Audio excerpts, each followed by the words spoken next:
You're watching No More News.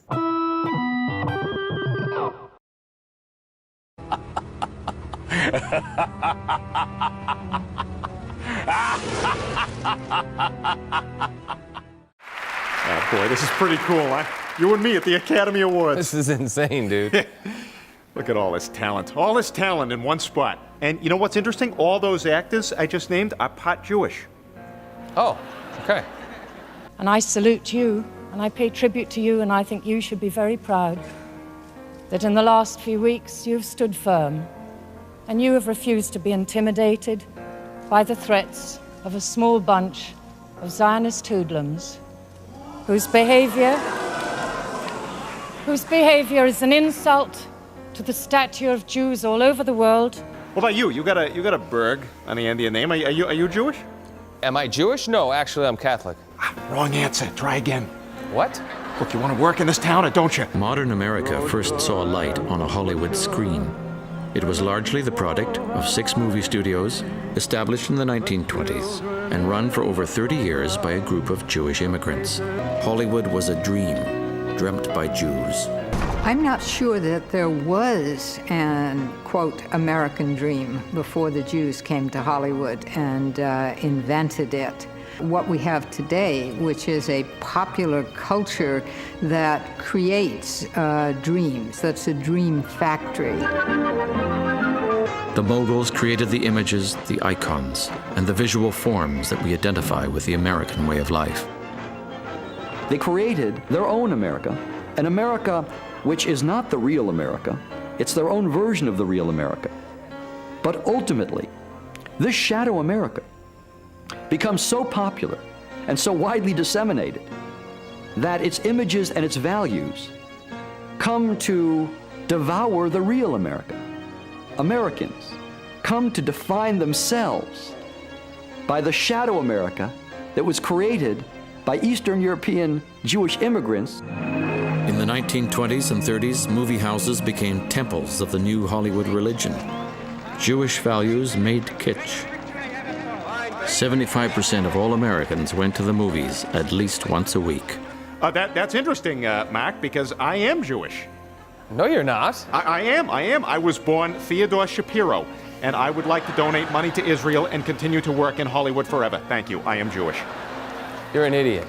Yeah, well, we'll see who the idiot is when they give me my private plane at the next secret synagogue meeting. Look, I'm not doing a sequel with you, okay? And the nominees for Best Sound Editing are...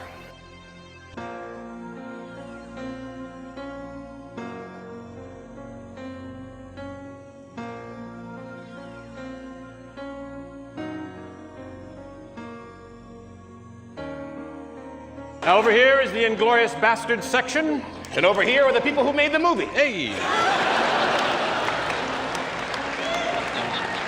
In Inglorious Bastards, Christoph Waltz played a Nazi obsessed with finding Jews. Well, Christoph?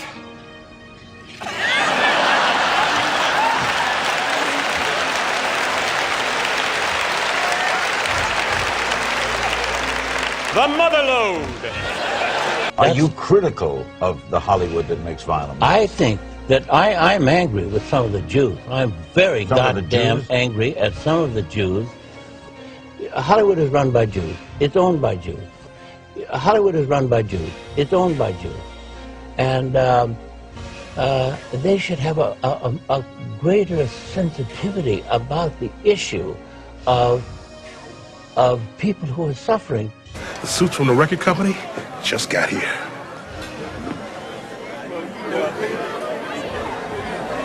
Oh, okay. Scared? A little. Well, you should be.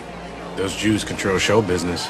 You know, people say that Jews control the media, and we do. And you know why? Because we're really good at it. I've never heard anyone say, why are all those black dudes in the NBA? Because they're better at dunking, just like Jews are better at whatever joke my Jew writers come up with. But the Jewish are planning to take over the world.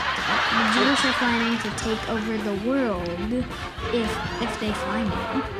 The Jewish are planning on taking over the world? Yeah, if they find it.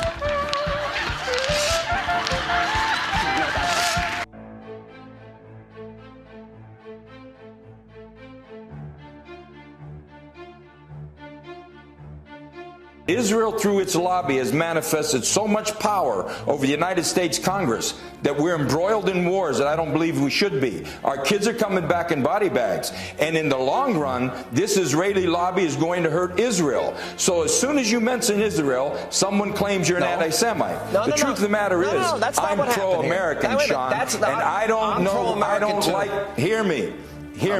I don't like what's happening in America today. You look at America, it is totally dedicated to supporting Israel even when Israel commits international crime. In fact, candidates for election need to inform the Jewish lobby that they are supporting Israel. Why are you conflating Israel with all Jews? Why are you conflating Israel with all Jews? All Jews are not responsible for Israel. Why not? So then should all Muslims be conflated with ISIL? In America, American Jews mostly support Israel. The satanic Jews, they control everything and mostly everybody. If they are your enemy, then you must be somebody. These remarks sound like the conspiratorial, anti-Semitic remarks of people that we have heard from over the years. And what you said was, quote, talking about Israel and, quote, Jewish people. They're controlling much of our foreign policy. They're influencing much of our domestic policy.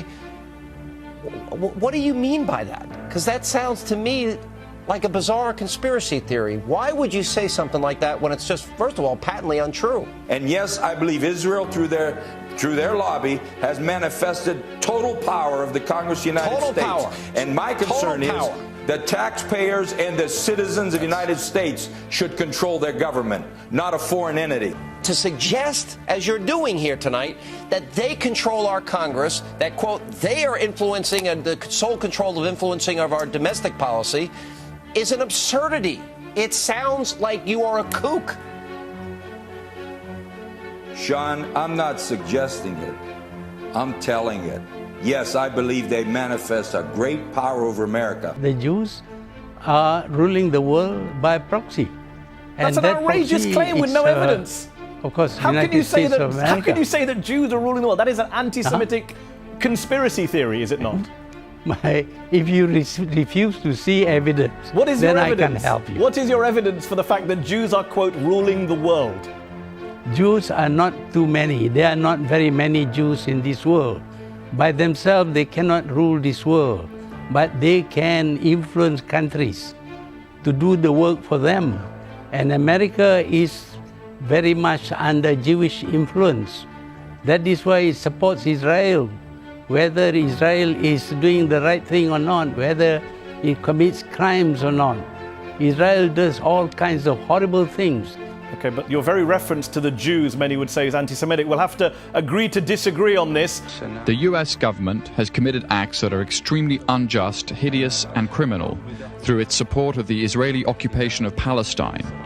And we believe the US is directly responsible for those killed in Palestine, Lebanon, and Iraq.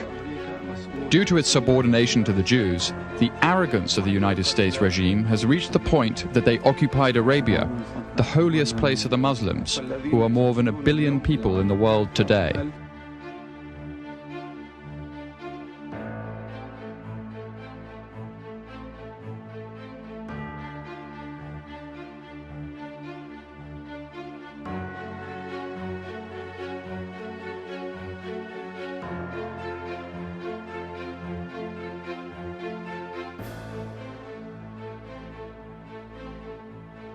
How horrible does he think they were? I read to him the officer's account of the words he used that night. Expletive Jews. And to Officer Me, are you a Jew? And the Jews are responsible for all the wars in the world. Are those anti-Semitic words? Oh, yeah. Yeah, absolutely. Sounds horrible. And I'm ashamed of that. That came out of my mouth. And I'm not that. That's not who I am. You know? Valerie Plame, former CIA operative, linked to an article on Twitter today titled, I want to read this, America's Jews are driving America's wars. And this article is fairly repugnant and flat out anti-Semitic. Yeah, look, you know, she apologized on Twitter. I think she made it very clear that she regrets tweeting that article. Former CIA officer Valerie Plame under fire this morning after tweeting out an article blaming America's Jews for the country's wars. All you have to do is read the first couple of paragraphs. Jews control the media. Jews control politics. This is just like what was written in Nazi Germany. But I believe that Israel has a powerful stranglehold on the American government. They control both members of the House and the Senate. They have us involved in wars of which we have little or no interest. Our children are coming back in body bags. Our nation is bankrupt over these wars.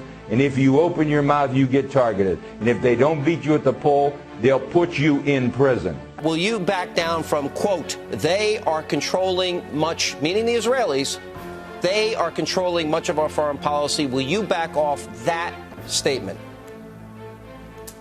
No, I don't. All right, then we disagree. Congressman, thanks for being with us. Good to be on your show. In a speech in 2003, you said, quote, the Jews rule the world by proxy. They get others to fight and die for them. In 2012, you wrote you were glad to be labeled anti-Semitic and that sympathy with Jewish victims of the Holocaust was wasted and misplaced. Isn't it the case that your political legacy, your accomplishments, will forever be tainted until you apologize and withdraw such anti-Semitic remarks? No, I believe I'm speaking the truth. It was an insane war that brought us low economically, morally. We went to war against a guy who had absolutely nothing to do with 9/11. It was a total pretext. It's inexplicable. And there you go to Cheney, there you go to Bush, there you go to the Jewish neocons who wanted to remake the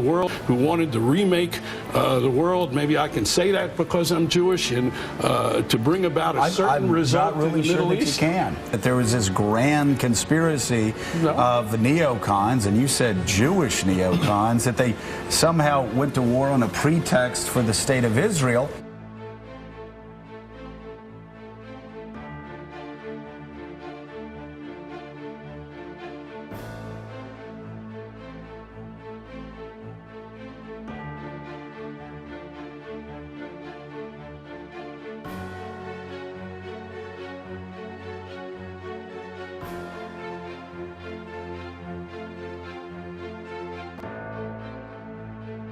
Victory against terrorism will not take place in a single battle, but in a series of decisive actions against terrorist organizations and those who harbor and support them. The American people must understand that we've got a long way to go in order to achieve our objective in this theater. I stand by those words. Afghanistan is still just the beginning. If anybody harbors a terrorist, they're a terrorist. This is going to be a tough battle, and at its most fundamental level, to succeed, it will have to go not against only the terrorists themselves, but against the states, the regimes, the terror regimes that make the terror network possible. And I have no doubt that it can muster a global attack,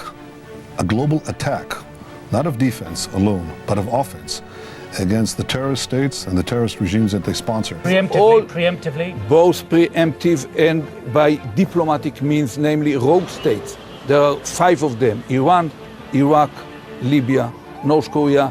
These kind of states should be treated as rogue states.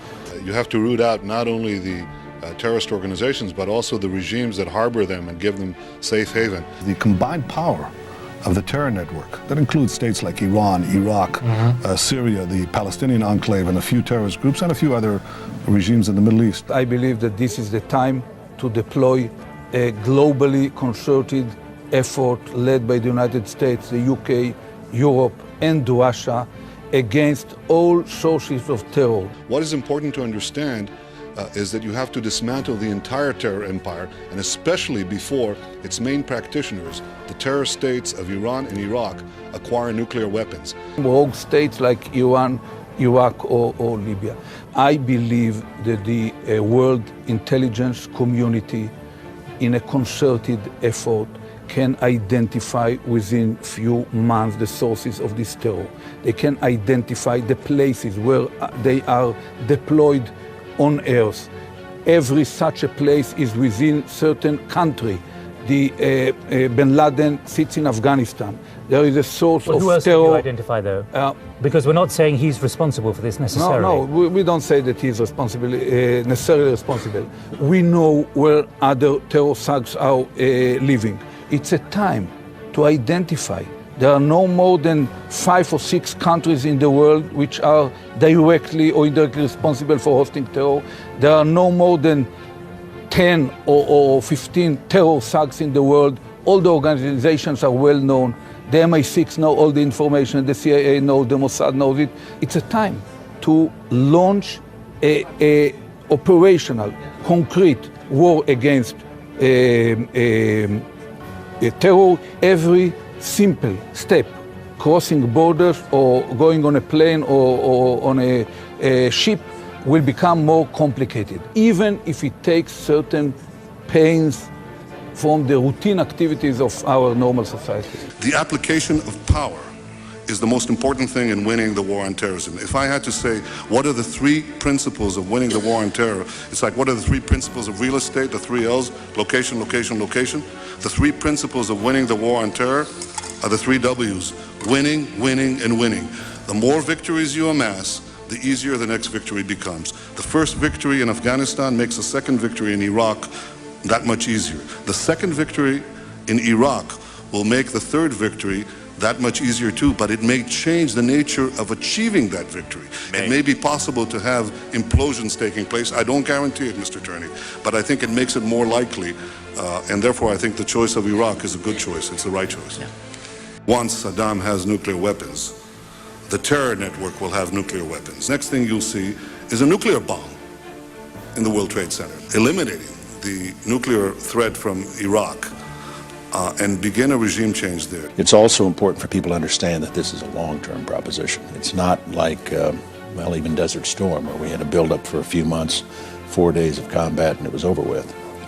This is going to be the kind of work that will probably take years, because the focus has to be not just on any one individual. The problem here is terrorism. Campaign of terror, if you will, the war on terror that we're engaged in. This is a continuing enterprise.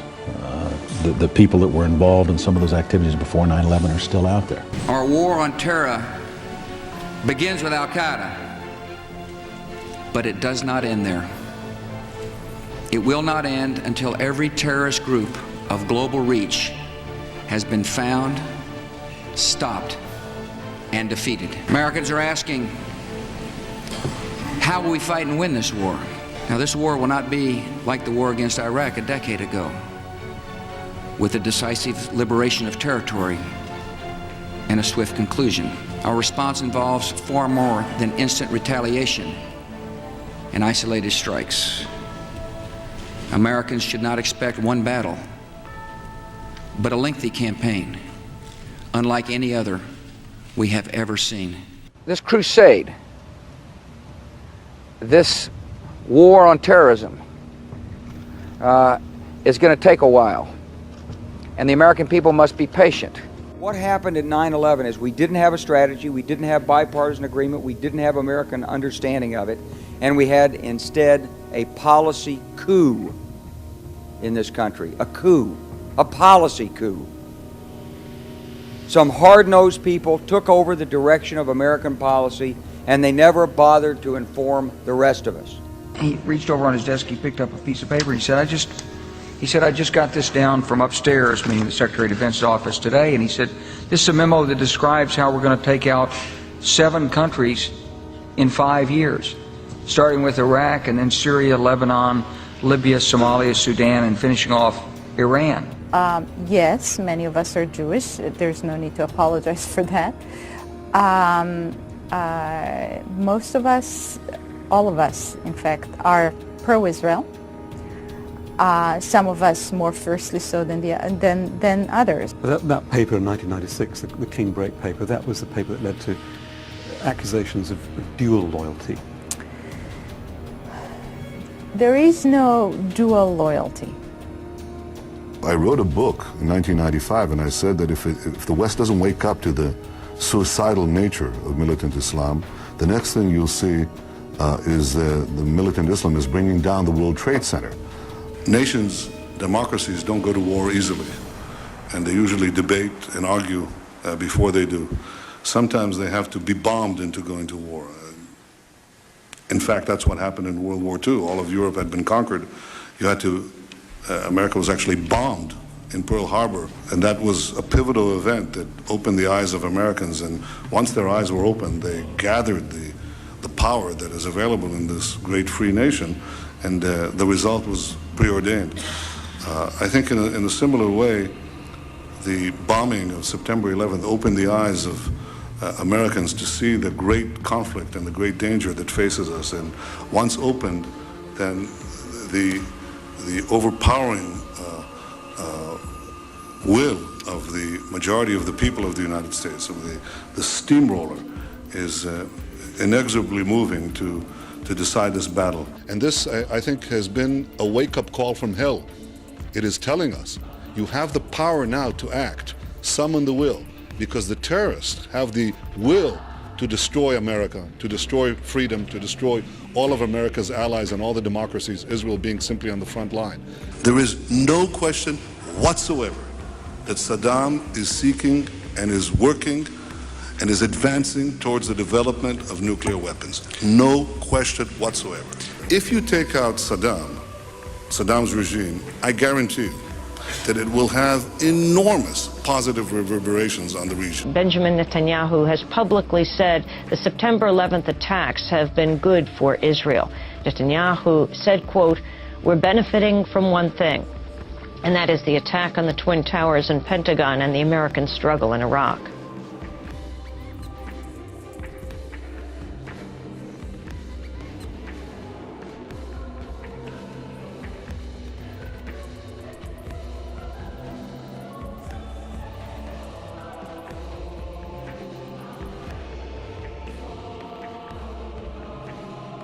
Unlike America, Israel seems to be able to fight wars very quickly.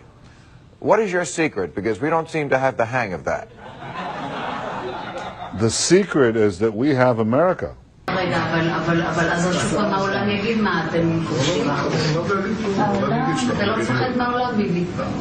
במיוחד היום עם אמריקה, אני יודע מה זה אמריקה. אמריקה זה דבר שאפשר להזיז אותו בקלות, להזיז לכיוון הנכון. אומרים שהם בעדינו, אבל כאילו... לא יכניעו לו. אז שאם אנחנו עושים איזה משהו, אז הם... יש שווה, אז נניח שהם אומרים משהו. אז אמרו, 80% מהאמריקאים תומכים בנו. זה אבסורד, יש לנו שם תמיכה כזאת, ואנחנו אומרים מה נעשה עם ה... I'm opposed to our wasting our military in the Middle East on behalf of Zionist Israel. Thank you. All right, well, let me just tell you that Israel is a very, very important ally of the United States, and we are going to protect them 100%. 100%. They've been our most reliable.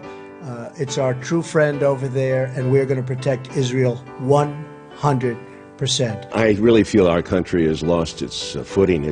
We have a co-country that works with us. It has a State Department here. It's called AIPAC. And they tell us what they want. And I think that because they're a nuclear power... I love Israel. I love Israel. I've been with Israel so long in terms of I've received some of my greatest honors from Israel. Based on every statement I've heard out of any Republican in the last 2 years, the Israelis are controlling our government. I love Israel and honor and respect the Jewish faith and tradition. My name is Donald Trump, and I'm a big fan of Israel. The bond between the United States and Israel is absolutely, totally unbreakable.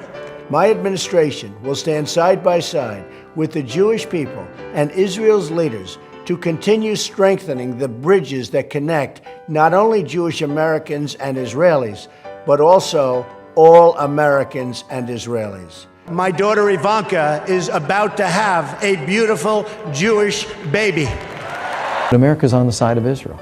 To send any other message than our unwavering support. My love for Israel as a Bible-believing Christian, raised in the heartland of this country, is very typical. Donald Trump and I stand with Israel because Israel's fight is our fight, because Israel's cause is our cause. We stand with Israel because her cause is just. because her values are our values, and because her fate is our fate. Israel is not just our strongest ally in the region. As I've said for so many years, Israel is our most cherished ally in the world. I've known the president and I've known his family and his team for a long time.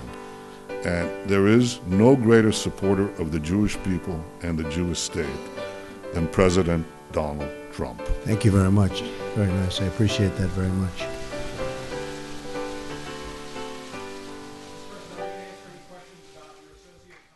His business empire was crumbling. The headline was quite accurate. Welcome to the 90s, Donald. Because it was like he got whacked right in the face. It was amazing. His empire could be at risk of collapse if the New Jersey Casino Commission decides not to approve Trump's bailout plan.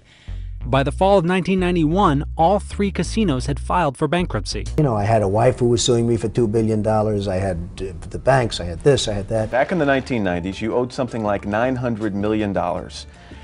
Your empire was pretty much more than that. You owed more than that? 975 was personally guaranteed. That was just the small part. That was the harder debt.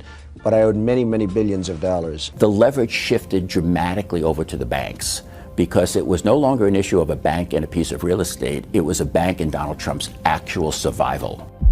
Trump owed money all over town to 72 banks in all. Pomerantz represented them as a group. How close was he to going personally bankrupt? Very. Trump makes a point of saying he never went personally bankrupt. But there's a reason why the banks decided to keep Trump whole. We made the decision that he would be worth more alive to us than dead. Dead meaning in bankruptcy. We don't want him to be in bankruptcy. We want him out in the world selling these assets for us. So you wanted him alive because he was a salesman and could best sell his own properties. That's correct. We kept him alive.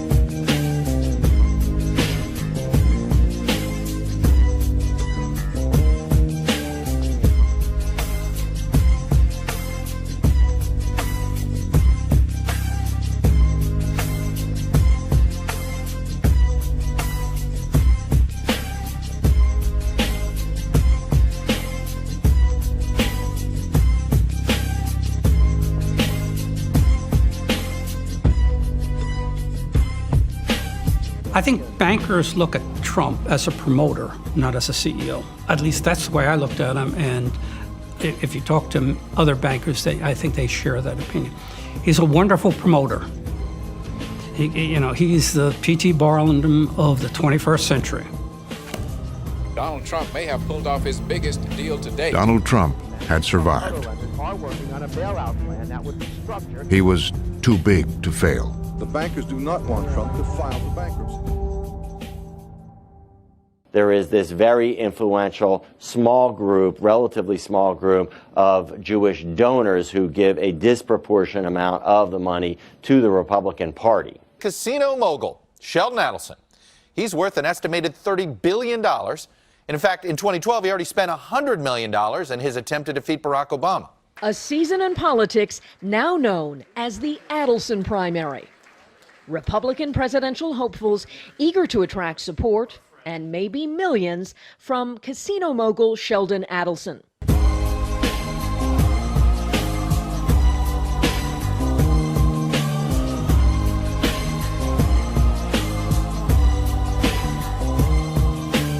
I am not Israeli. The uniform that I wore in the military, unfortunately, was not an Israeli uniform. It was an American uniform.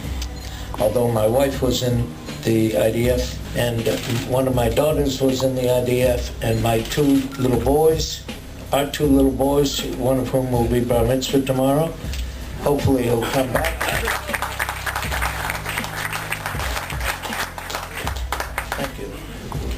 Hopefully he'll come back. His hobby is shooting, and he'll come back and be a sniper for the IDF. All we care about is being good Zionists, being good citizens of Israel. All we care about is being good Zionists, good citizens of Israel.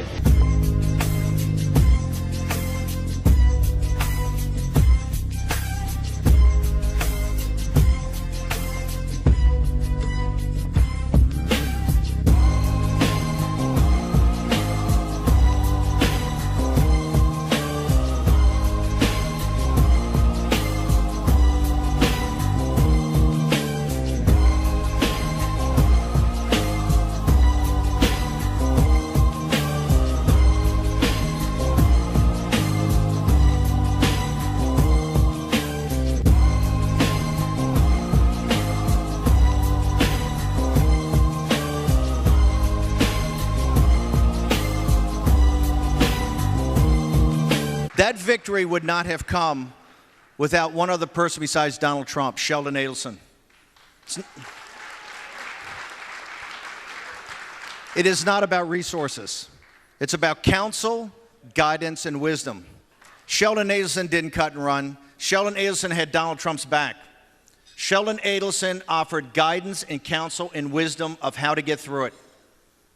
He was there for Donald Trump about how to comport oneself and how to dig down deep. And it was his guidance and his wisdom to help get us through. I am proud to stand with the state of Israel. That's why I'm proud to be a Christian Zionist. That's why I'm proud to be a partner to one of the greatest nations on earth and the foundation of the Judeo-Christian West. I want to thank you, and I'm proud to be a Christian Zionist. Thank you.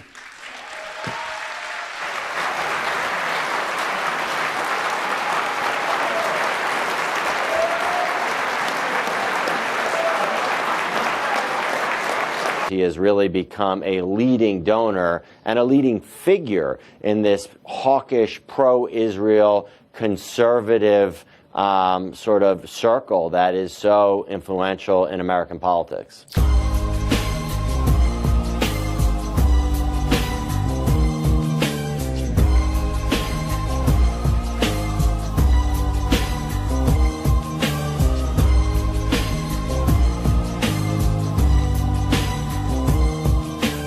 And the new embassy may not have happened if it weren't for the man many call the godfather of the Republican Party. Billionaire casino magnate Sheldon Adelson. There he is in the front row with his wife, Miriam. There she is. He was instrumental in persuading Trump to make the move. Adelson is worth around $40 billion U.S. According to Bloomberg, You're the 10th richest man in the world. 10th, maybe but think about that. There's 7 billion people.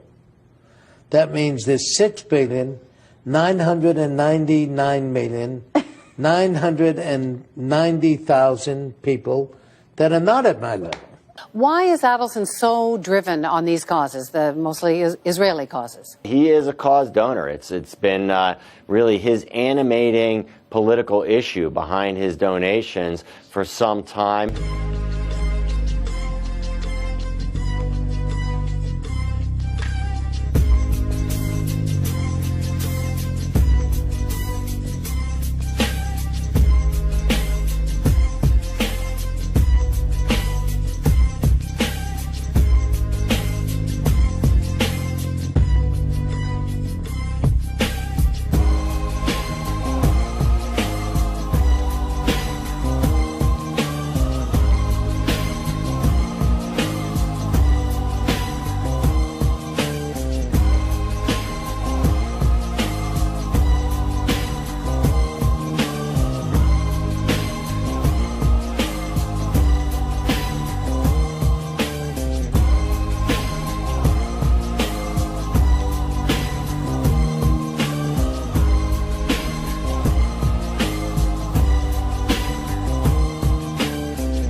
The billionaire uses his fortune to influence a lot of policy. He's the GOP's biggest donor, shelling out about $100 million to elect Trump and other Republicans in 2016. People are scared to some extent to cross him because they fear that if they anger him and fall out of favor with him, that his not only funding from him will dry up, but funding from this larger circle of Jewish American donors who give a lot of money in Republican politics.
He became one of the most politically connected lawyers in the nation. The last 2 decades of his career were marred, however, by allegations of fraud, blackmail, and perjury. Roy Cohn is the single most evil person I have ever covered.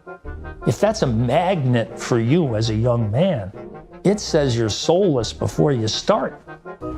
Donald Trump is probably one of the most important names in America today. Is, as I say, the closest thing to a genius I've ever met in my life. I'm a very stable genius.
that's almost a joke.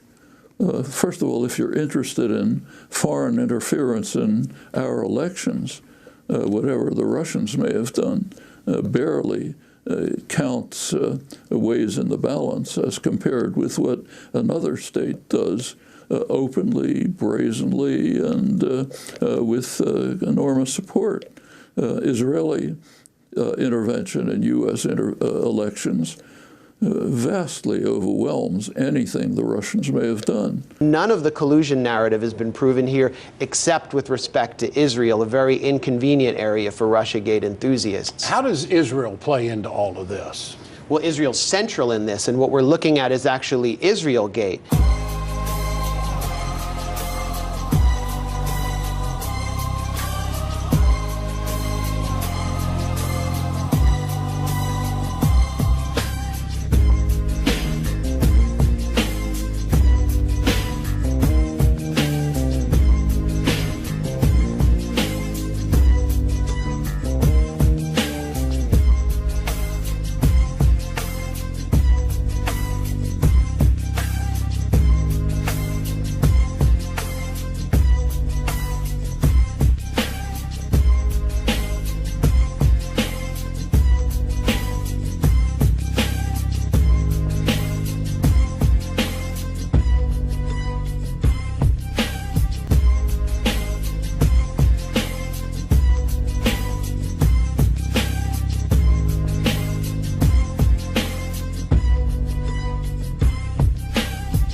The man on the right with Trump at the hotel launch party, Felix Sater, a twice-convicted felon once tied to organized crime and a massive stock scam, someone Trump now maintains he barely knows. In his videotape testimony obtained by ABC News, Trump said he could not even recall what Sater looked like. If he were sitting in the room right now, I really wouldn't know what he looked like.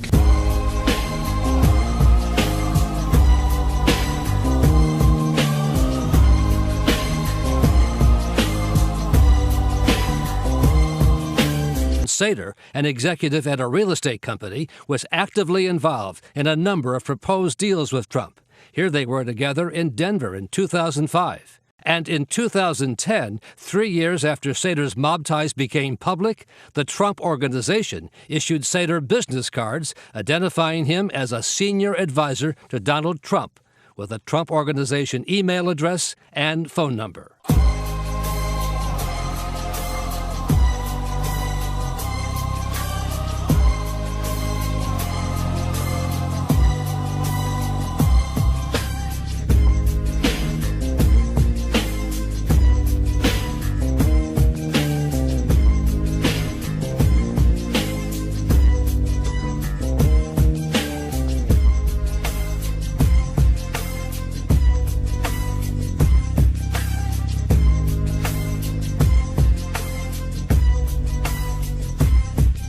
Why didn't you go to Felix Sater and say, you're connected with the mafia, you're fired? Well, 2 years ago, Trump cut short a BBC interview after being pressed about Sater. I hate to do this, but I do have that big group of people waiting, so I have to Okay, leave. now hold on, one last question. Trump later said under oath he did not remember being interviewed by the BBC. Do you recall doing the interview? No, I don't.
My mother is Jewish, so according to Jewish law, I'm Jewish, matrilineally speaking. That's their rules. One of the other... I'm telling you I own the central banks every day. We do run everything. Facts can't be racist, you know? Jews do, like, are vastly overrepresented in the media, vastly overrepresented in banking. You say you're seeing all this stuff bubble up on social media. Well, let me take the ultimate example, what remains the big taboo in society, which is anti-Semitism, right? Most of the Generation Trump, the alt-right people, the people who like me, they're not anti-Semites. They don't care about Jews. They may have some assumptions about Jews. They may have some prejudice about Jews, like the Jews run everything. Well, we do. The Jews run all the banks. Well, we do. The Jews run the media. Well, we do. You know, I mean, they're right about all that stuff. Now, what you do with that is the issue. But the reason they go on about... I don't even know where to start with that, so just go. We do. It's a fact. This is not in debate. It's a statistical fact. You know, Jews run most of the banks. Jews completely dominate the media, vastly disproportionately represented in all of these professions. That's just a fact. It's not anti-Semitic to point out statistics. I'm suggesting to you, it's not anti-Semitic to point out that these things are true.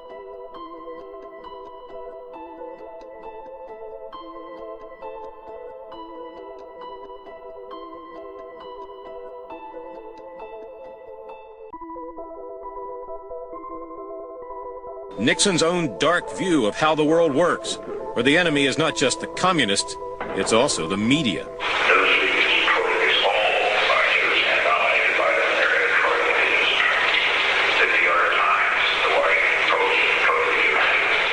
Listening in agreement is the Reverend Billy Graham. This stranglehold has got to be broken or this country is going to go down the drain. You believe that? Yes, sir. I can't ever say it, but I believe it. Today, Dr. Graham declined to discuss those remarks, but one historian who has heard the tapes says Nixon was more hardball politician than anti-Jewish. Nixon had a tribal and a genetic view of politics, and the Jews were a tribe he thought were against him. Nixon's White House counsel, Leonard Garment, who is Jewish, says the president was just letting off steam in private and was no bigot. Privately, this is the way these men talked. This is the way that generation talked about minorities. Surely, Your Majesty, you're not telling me that the Jewish lobby in the United States pulls the strings of the presidency? Not entirely, but I think even a little too much, even for Israel interests. You think the Jewish lobby in the United States is too powerful for the interests of Israel? I think so. Sometimes they are disserving the interests of Israel because they're pushing around too many people. Well, why would the President of the United States pay attention to that lobby? They are strong. Strong in what sense? They are controlling many things. Controlling what? Newspapers, medias, Your Majesty. Banks, finances, and I'm going to stop there. Well, now wait just a second. You really do believe that the Jewish community in the United States is that powerful? They make the media reflect their view of foreign policy? Mm-hmm. Yes. The New York Times, for instance, is owned by the Salzburger family, who are Jewish. Are you suggesting that the New York Times is biased in its treatment of the question of Zionism, Israel's existence, the United States' relationship with the Arab world? I will have to put all the articles of the New York Times written on this subject and draw the conclusion. You can put this to the computer and it will answer you.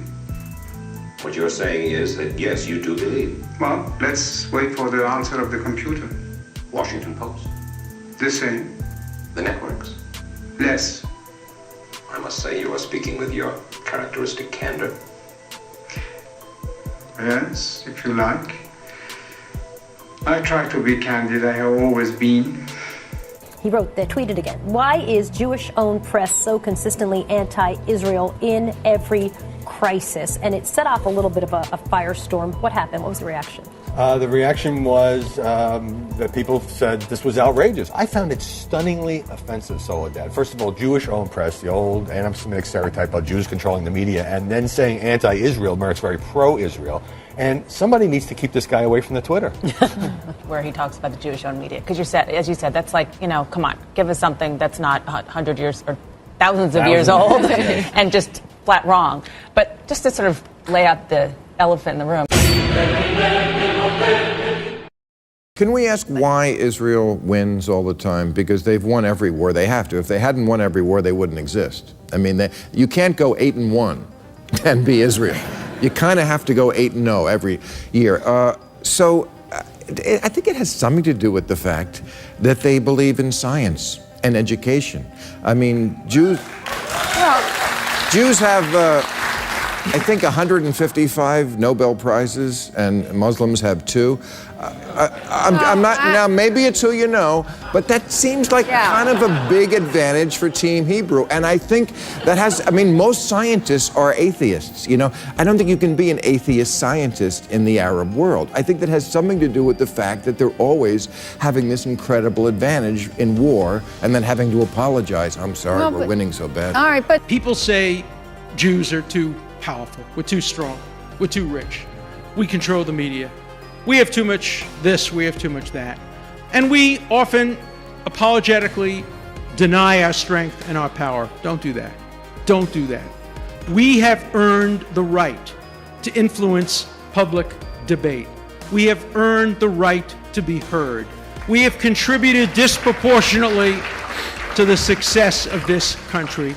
Never, ever apologize for using our strength and our influence in the interest of peace. And if you need a biblical source for it, just remember the psalmist who said, Hashem oz li'amo yitain. God will give the Jewish people strength, oz, and then, only then, Hashem yivarech et amo b'shalom. Only then will God give the Jewish people peace. Peace will come for the Jewish people and the Jewish nation only through strength. Never apologize for using your strength for peace. What you need to know about your culture is that you are the beacon for Earth's civilization. What you need to know about your culture, going right back to the foundation stone and the whole concept of monotheism, from that sprung forth all of our modern technology. From that sprung forth the civilization and modernity that we're living in today. Ladies and gentlemen, you have to be very proud of who you are, and you have to be very proud of what you represent to the world. And you can't back down in the fight. Because when you're successful and you are doing well and your family's got a lot of nakas, is that what the word is, nakas? Almost, right? I almost pronounced it right. It's not bad. I'm like one of the few guys that knows the difference between a shagas and a shiksa, so just bear with me, okay? But when you are doing super well and you have that, you know, cavelling, right? It's not so bad. But you know what I'm saying.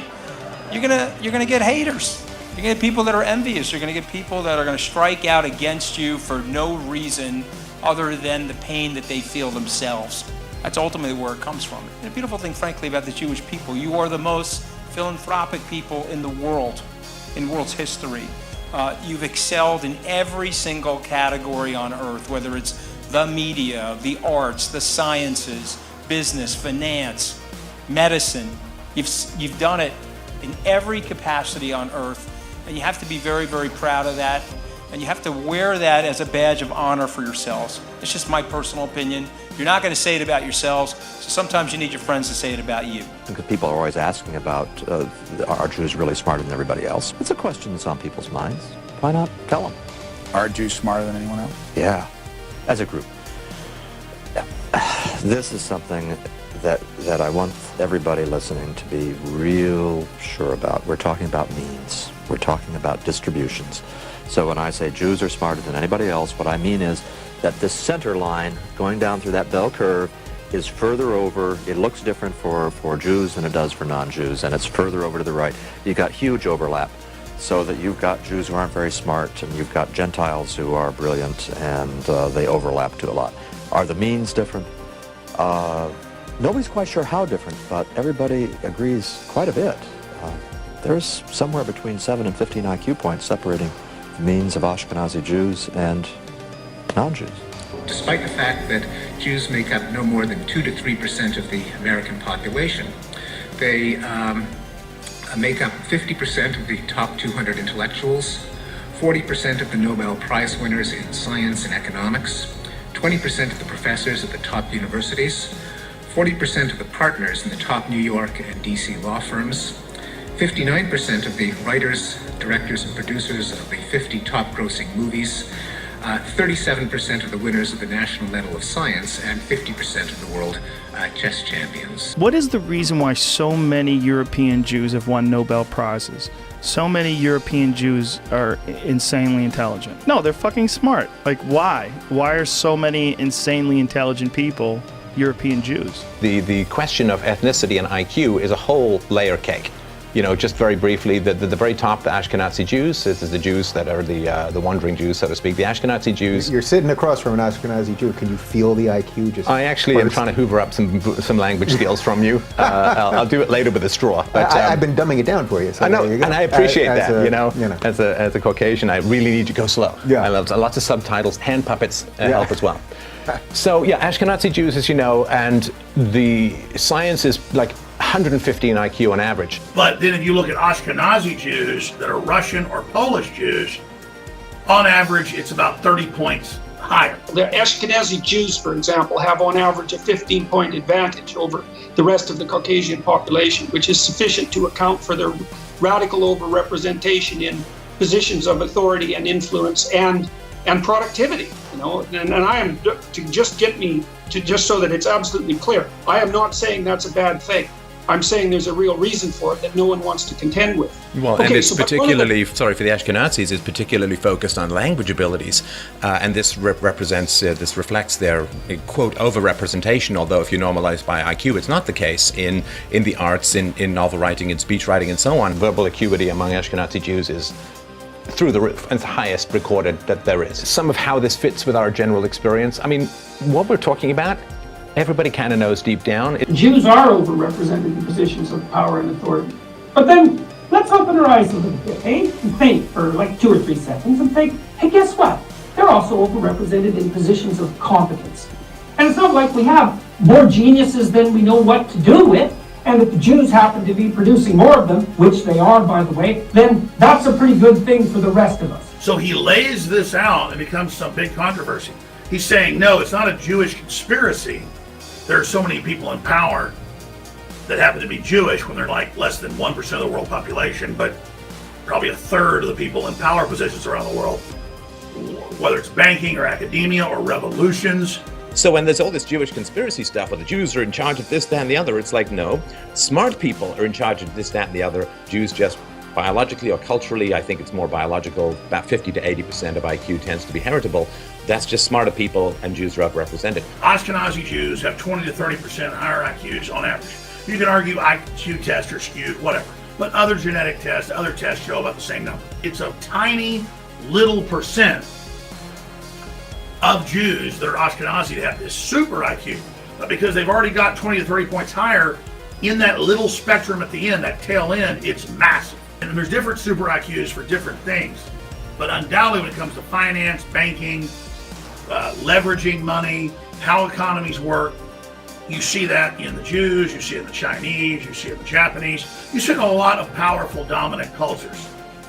And so there's a lot of mysticism around this, a lot of craziness. The fact is there are certain traits associated with certain genetic types. They're exceedingly good at language skills. They go 120, 120 plus into, and that's a full standard deviation above. So it's a remarkable difference. Also, then you have an oppression that goes on to minority groups that want to keep their religious or cultural background. That makes them then act as a military or as a gang or as an organization. And then if you go back to the fact that Europe didn't allow usury 1,000 years ago, but allowed it for Jews to carry it out, that just meant charging interest on things. That amassed massive power already. And so basically that was passed on. So this is mainline history books. The final thing the Ashkenazi Jews have is they work together and they understand finance and create systems. Well, I don't care as long as they're pro-human. But the larger issue is the Jews become a red herring. The larger systems we're dealing with and the larger programming that's going on against society.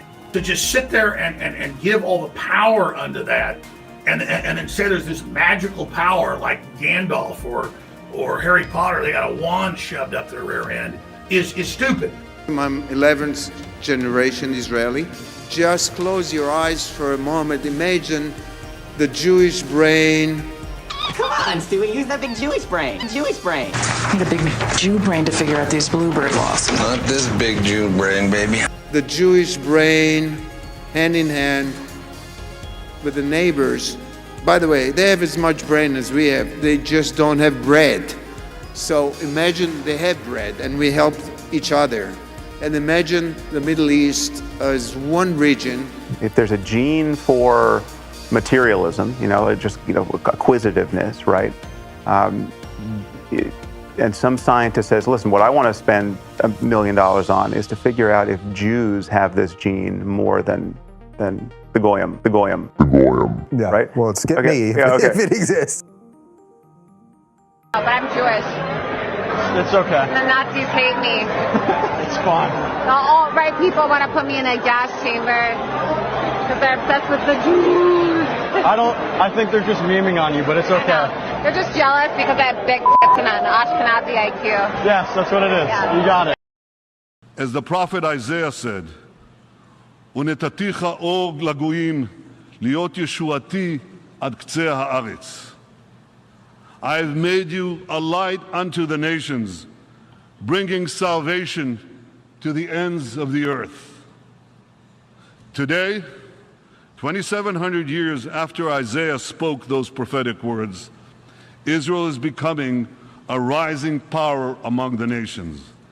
And at long last, its light is shining across the continents, bringing hope and salvation to the ends of the earth. And we look ahead with pride to the remarkable contributions Israel will continue to make to all nations.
Israel's strong economy. It's a tremendously strong economy.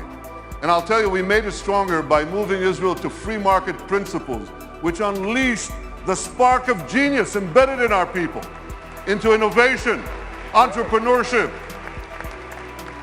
And there's a revolution taking place. This couldn't happen at the better time.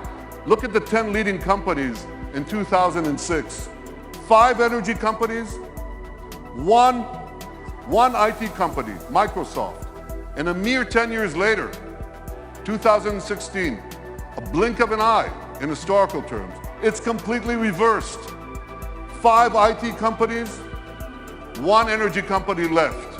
The true wealth is in innovation. You know these companies, Apple, Google, Microsoft, Amazon, Facebook. Guess what? They all have research centers in Israel. All of them, major research centers. And they're not alone, there are hundreds more. And there's a reason, something is going on. It's a great change. Israel is changing the world in India, in Asia, in Africa, in Latin America, everywhere. Israel is literally, how can I say this? Israel is literally driving the world. I'm talking about autonomous vehicles. Israel is a world leader in autonomous vehicles. 500 tech companies that sprang out almost instantaneously. And one of them, Mobileye, up there on the left, was just sold to Intel for a paltry sum of $15 billion. But the interesting thing is that Intel said to them, here are the keys to our 30 worldwide autonomous vehicle businesses. You run it. Israeli technology is driving the world.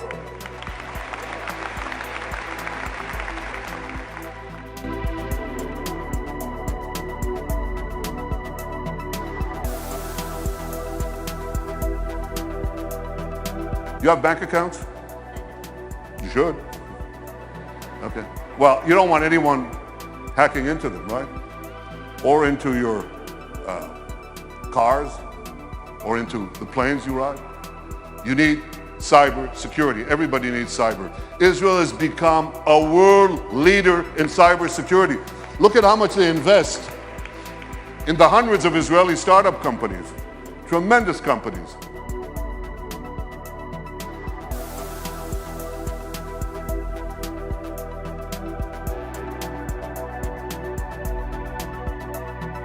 Israel's population is how much? Who knows? Class? 8 million, it's closer to 9, but it's about between 8 and 9 million, that's correct. And what percentage of that is of the world's population? Oh, come on. It's 1/10 of 1%. So what percentage do we get of the world global investment in cybersecurity, in private investment in cybersecurity? We're 1/10 of 1% of the world's population, and we get a whopping 20% of global private investment in cyber. We're punching 200 times above our weight. Not 2 times, not 10 times, not 100 times, 200 times above our weight. That's one heck of a punch. Very strong.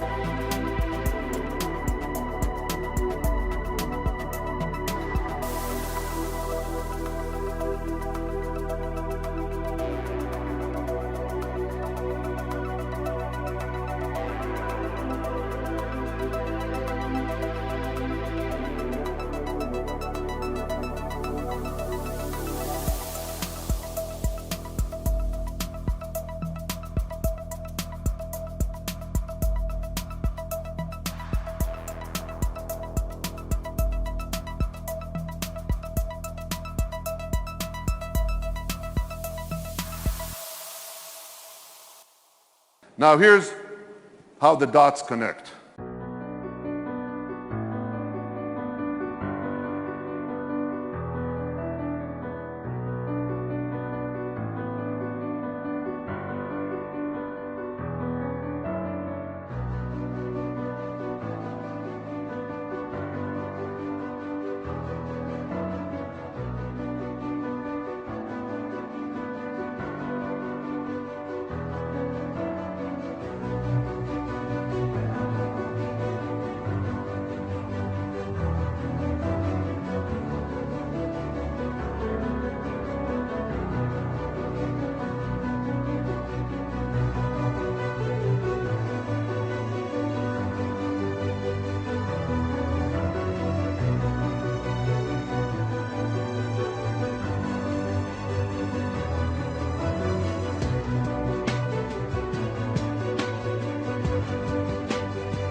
Because we have this tremendous capacity for security and intelligence, and because we have this tremendous capacity for civilian technology, for making the lives of people richer, safer, more productive, many countries are coming to Israel because they want to share with us these benefits. And that creates the third great change, which is a flourishing of Israel's diplomatic relations around the world. We are coloring the world blue. All these countries are coming to us. India, China, Mongolia, Kazakhstan, all of them. Azerbaijan, Muslim countries. So we're coloring the world blue. And you know what? The numbers, you remember people talked about Israel's isolation? Remember that? Israel's isolation? Pretty soon, the countries that don't have relations with us, they're going to be isolated.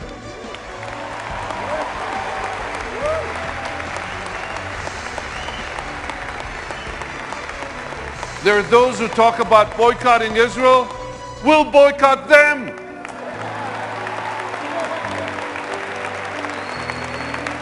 Congratulations to all of you gathered at the UN to fight BDS.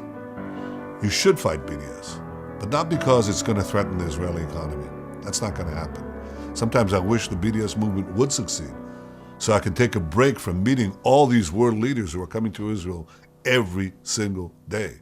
They or their delegations or their trade missions, they're all coming here because Israel has become a global force in technology, and everybody wants to partake in the Israeli know-how.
You want to hear jargon? It's one sentence. This is a terrible sentence, but I have no other way to say it. It's the confluence of big data, connectivity, and artificial intelligence, okay? Did you get that? You know what that does? ADL and the University of California at Berkeley's D-Lab have been working to develop a new approach to tackle online hate using the latest methods. The goal of the Online Hate Index is to help tech platforms better understand the growing amount of hate on social media and to use that information to address the problem. By combining artificial intelligence and machine learning with social science, the Online Hate Index will ultimately uncover and identify trends and patterns in hate speech across different platforms. In the next phase of our project, we will look at specific targeted populations in a more detailed manner. We'll examine content on multiple social media sites, and will identify strategies to deploy the model more broadly. While there's still a long way to go with artificial intelligence and machine learning-based solutions, we believe the Online Hate Index will help tech companies better understand the extent of hateful content on their platforms by creating community-based definitions of hate speech. And to fight fake news, and that's good news that they're fighting fake news. However, they've not put in anything near that effort in fighting anti-Semitism. Anti-Semitism is okay, and it's not. And once we've got this, right now I'm calling upon the leaders of Facebook and Twitter, start acting. You cannot host all this anti-Semitism within your house and then just claim it's freedom of speech. It's not. It's violence, it's anti-Semitism. Hi, I'm Rachel from They Can't, founded by Eliyahu Roth. Our organization focuses on monitoring and combating anti-Semitism and the incitement of terror on social media. In the last 3 years, we've removed more than 45,000 hateful videos, accounts, pages, and content from YouTube and Facebook. You need to understand how crucial our work is. Before the internet, anti-Semitism was contained, limited to certain hateful circles.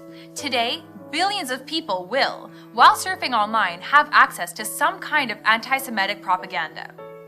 Can you imagine the consequences for tomorrow? As we fight anti-Semitism and the incitement of terrorism, we are actually saving lives every day. But we need you to support us in this fight. Go ahead and click that donate button and become part of this important cause.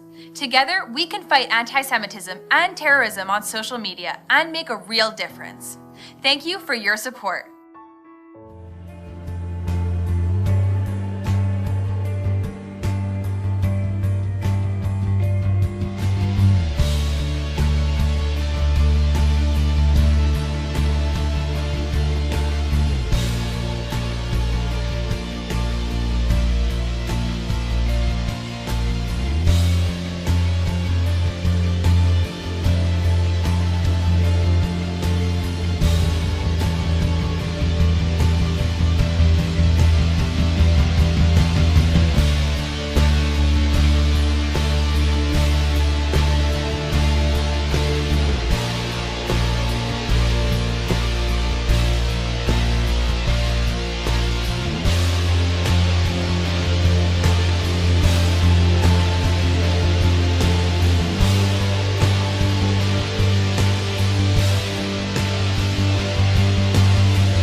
We only have one message for those who seek to push hate, division, and violence. You have no place on our platforms. You have no place on our platform. You have no place on our platform. Using especially cyber and internet tools to try and defeat this ugly movement. I'm really honored to present my partners here, Brigadier General Sima Vakandil, the Director General of the Ministry of Strategic Affairs. Sima, please.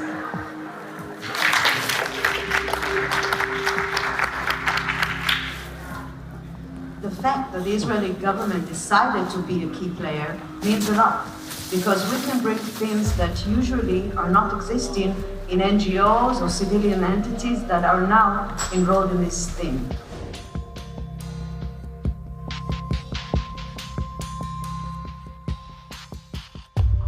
The Israeli government can look at the bigger picture and actually create this coordination and cooperation. We are the only player inside the pro-Israeli network who can actually say that he's filling the gaps. The Israeli official described to members of the lobby the first phase of the covert war. Ambiguity is part of our guidelines. That's why I'm not going to say anything too much about each one of the legs. The first one is intel, intelligence, or data, or information. What we've done is mapped and analyzed the whole phenomena globally, not just the United States, not just campuses, but campuses and intersectionality and labor unions and churches. We started to establish a project called Israel Cyber Shield. This project is actually a civil intelligence unit that collects, analyzes, and acts upon the activists in the BDS movement, if it's people, organizations, or events. And we give everything we collect.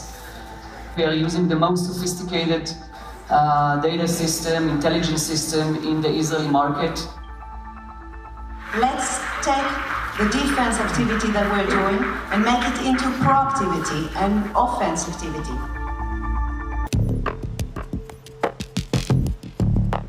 We use all sorts of technology. We use corporate level, enterprise grade social media intelligence software.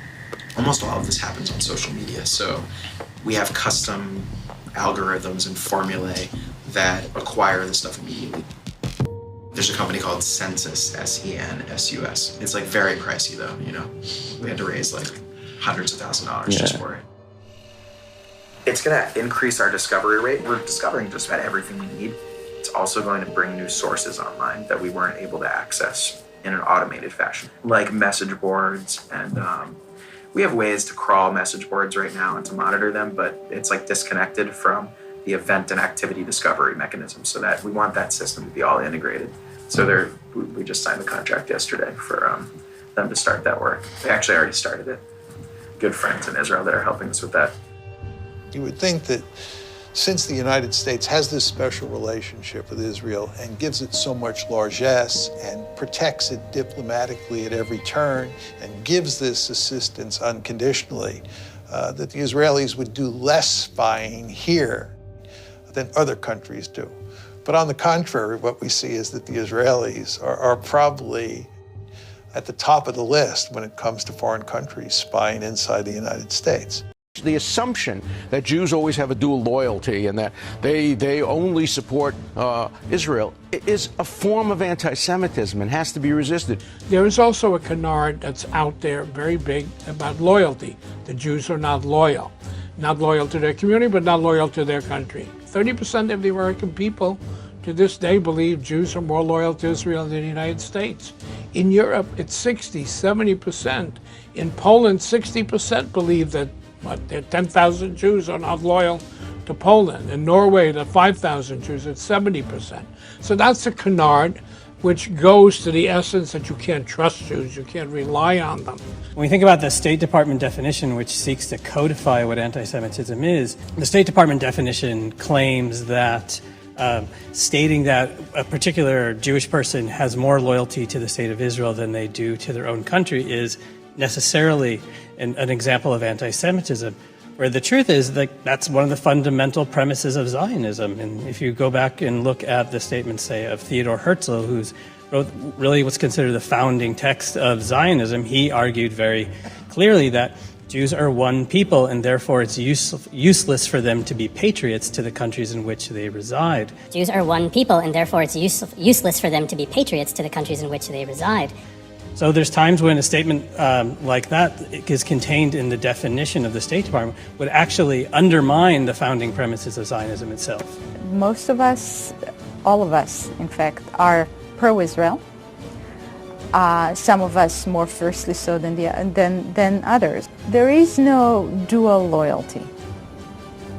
So the Israeli government leverages Jewish organizations in the diaspora. Absolutely. The thing that makes Judaism dangerous to everybody, to every race, to every nation, to every idea, is that we smash things that aren't true. We don't believe in the boundaries of nation state. We don't believe in the ideas of these individual gods that protect individual groups of people. These are all artificial constructions, and Judaism really teaches us how to see that. In a sense, our detractors have us right, in that we are a corrosive force. We're breaking down the false gods of all nations and all people because they're not real. And that's very upsetting to people. Christians should care about Israel because the entirety of the Bible, beginning at Genesis all the way to the end, is God's position paper on the Jewish people. The Bible says that God's eyes are on the city of Jerusalem every day and constantly. So God's timepiece, Israel, is clicking right on schedule. There's a rumor afoot that the Jewish people, the Israelis, are planning to rebuild the temple, or at least there's a move among them that people want to rebuild the temple. Now, there is no temple, but there are people who want to rebuild the temple. So tell us about it. Well, on June 7th in 1967, Israeli forces captured the city of Jerusalem in what was called the Six-Day War. After nearly 2,000 years of exile, the Jewish people were close to their dream of a new temple.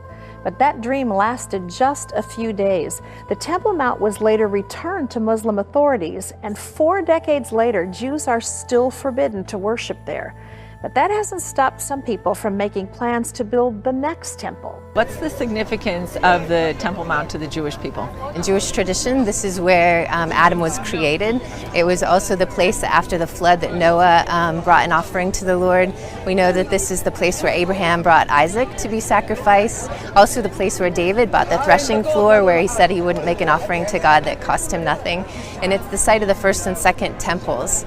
It was believed by most also the place for the third temple, where it will be built. Are there any signs this temple is close to being rebuilt today? In our research in Israel, we discovered that the rebuilding of the Jewish temple is not just talk, but an extremely well-organized plan that is already being implemented by Jews in Israel today. After 70 AD, the Jews were scattered throughout all of the world, and there came a time when Jews were not even allowed to live or visit Jerusalem. They wanted, of course, to rebuild their temple, and thanks to the Temple Institute, which is just behind us, all the plans are already made. The sacrificial altar has been recently constructed. The priest robes have been made. Pretty much everything is ready to go. Robert, help us understand, why is it so important to the Jewish religion to rebuild their temple? What is the significance of the temple to them? Well, Chris, there's many important reasons, but the primary reason, the number one reason, is the Jewish people do not believe their Messiah will arrive until that temple is rebuilt. So what preparations are actually being made right now to build the third temple? There are actually quite a few, and it just shows that God is giving the Jewish people kind of signs or an expectation that it's time for the soon coming Messiah. But there is a group specifically that has reestablished the Levitical priesthood. They just started a school a few months ago, and they have a registry for those who are from the Levitical line that they could come and be trained and be ready to do the service in the temple. They've also started a red heifer farm. The Temple Institute did with an Israeli farmer, and that was again with ritual purity, that they need to have a red heifer that meets Jewish law and has been supervised and doesn't have any white hairs. It's completely red heifer to be able to be burned, mixed with running water, and then used to make everybody ritually pure to be able to go into the temple. And we're overlooking the Temple Mount with the golden dome of the rock and the Al-Aqsa Mosque. What's the significance of the Temple Mount to Muslims? For Muslims, it's the third holiest site in their religion, but interestingly enough, it's not the Dome of the Rock, which is the most prominent site, it's the Al-Aqsa Mosque. The Temple Mount is the site of the first and second Jewish temples, but for hundreds of years it's been occupied by Muslim shrines. The Al-Aqsa Mosque and the Golden Dome of the Rock now sit on the site.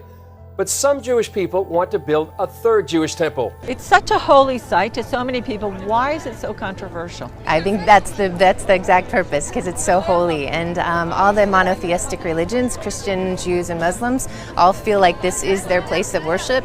And so it's very controversial of who's going to actually end up on this mount. Do you think the three religions could share the Temple Mount?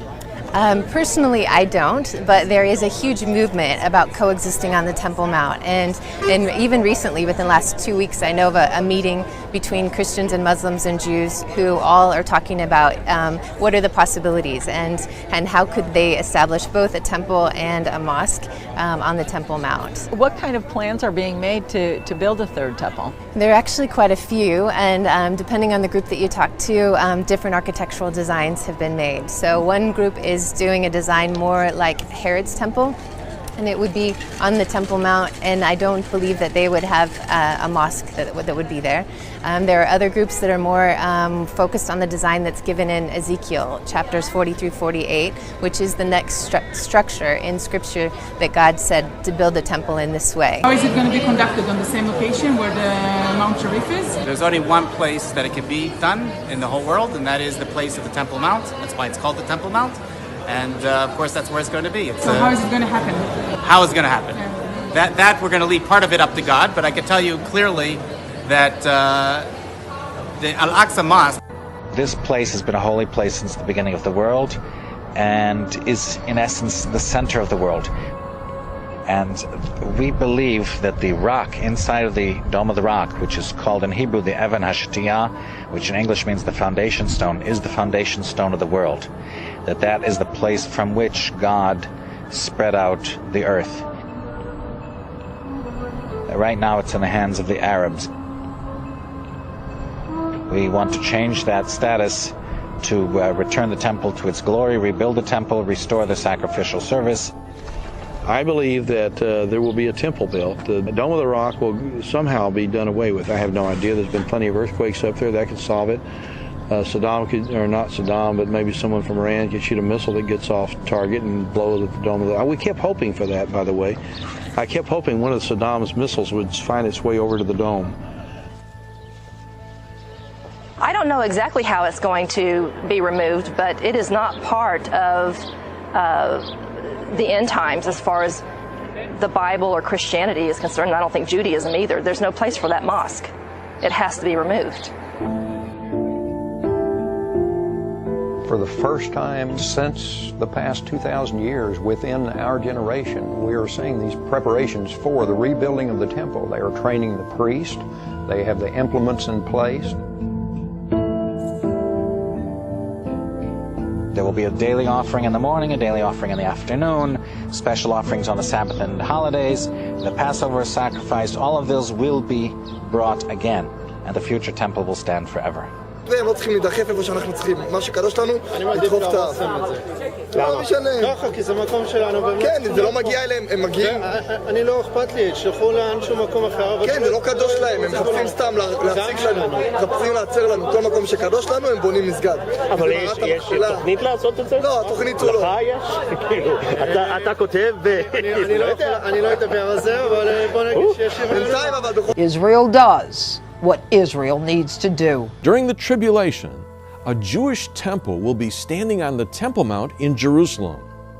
But as you know, there's not one standing there today.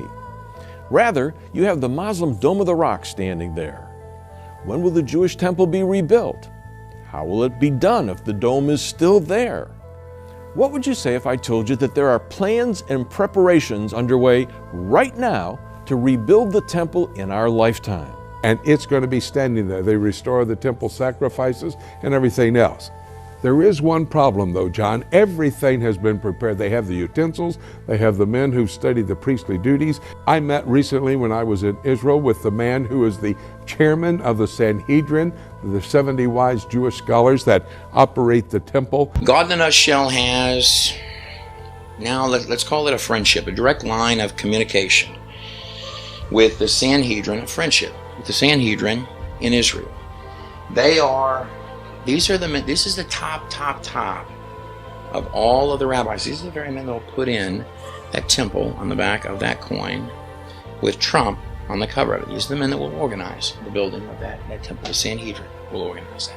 He said he has his garment hanging in his closet, in his home, ready to put on and report to the Temple Mount. So all the preparations have been made. There's one problem. That gold dome building, the Dome of the Rock, sits on the spot where the temple has to be erected there on the Temple Mount. And I've got to tell you, during the Gulf crisis, when I first moved to Jerusalem, we would hear the siren warning of an incoming Scud. Most of us ran into our sealed room, put on our gas mask. the Jews living in the Jewish quarter in the old city of Jerusalem ran to the Temple Mount, started to pray, "Dear God, let one of those scuds hit the Dome of the Rock." Of course, scud is an acronym for sure could use direction, because Saddam didn't know where they were going.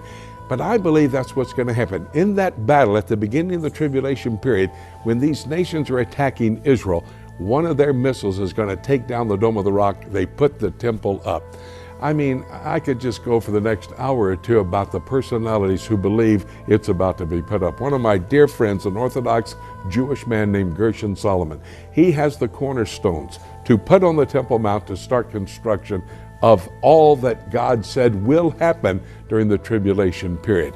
All the preparations, every player I've talked with, I know I love them, and they're ready to put the temple up. All the bullying over the years, all the anti-Israel stuff, all of it is all part of a larger globalist UN, Sorosian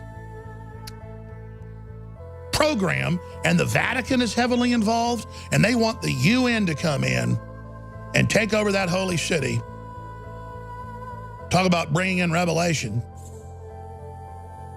You know, maybe I just don't want revelation to come in that quick. I got a 1-year-old daughter. I got 3 other children I love.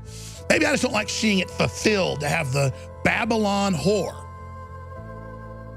and the false prophet in control of Jerusalem. Maybe just at a deep level, I don't like the UN taking control of Israel. Because that's the thing. That's who's going to take it over. And then they're going to start even bigger wars. You'll never satisfy the so-called Palestinians. The Arab countries won't take one of them. What does that tell you? Because everywhere you take them in, they try to overthrow you. It's what they do. And you know what they do to holy sites? They blow each other's holy sites up. So you let unfettered Islamic takeover happen in Jerusalem, guaranteed within 1 year, Dome of the Rock, all of it is going to get blown sky high. Because that's especially what the Wahhabis do. David Friedman was presented with a photograph of one of the most sacred places in Jerusalem. But the image had been altered to show the Jewish third temple on the site where the Islamic Al-Aqsa Mosque and the Dome of the Rock are currently situated. The third temple is a biblical reference to a new place of worship to replace an ancient one which was destroyed. The US embassies asked for an apology, saying the envoy was unaware that he was being given a doctored picture.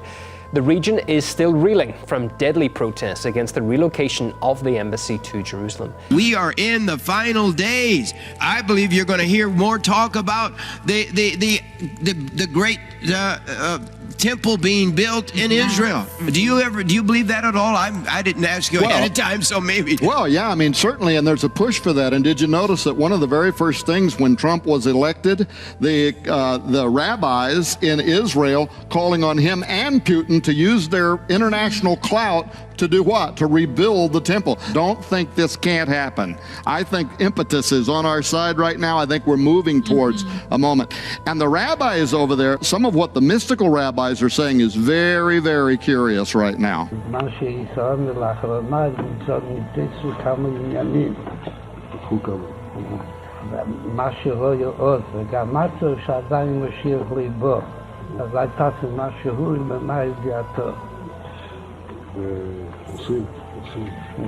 הכנראה שאם מספיק, כאילו שהיום כבר כמה שעות בליל עדיין ליבו, אבל יש עוד כמה שעות, אבל יש להשתדל גם היום.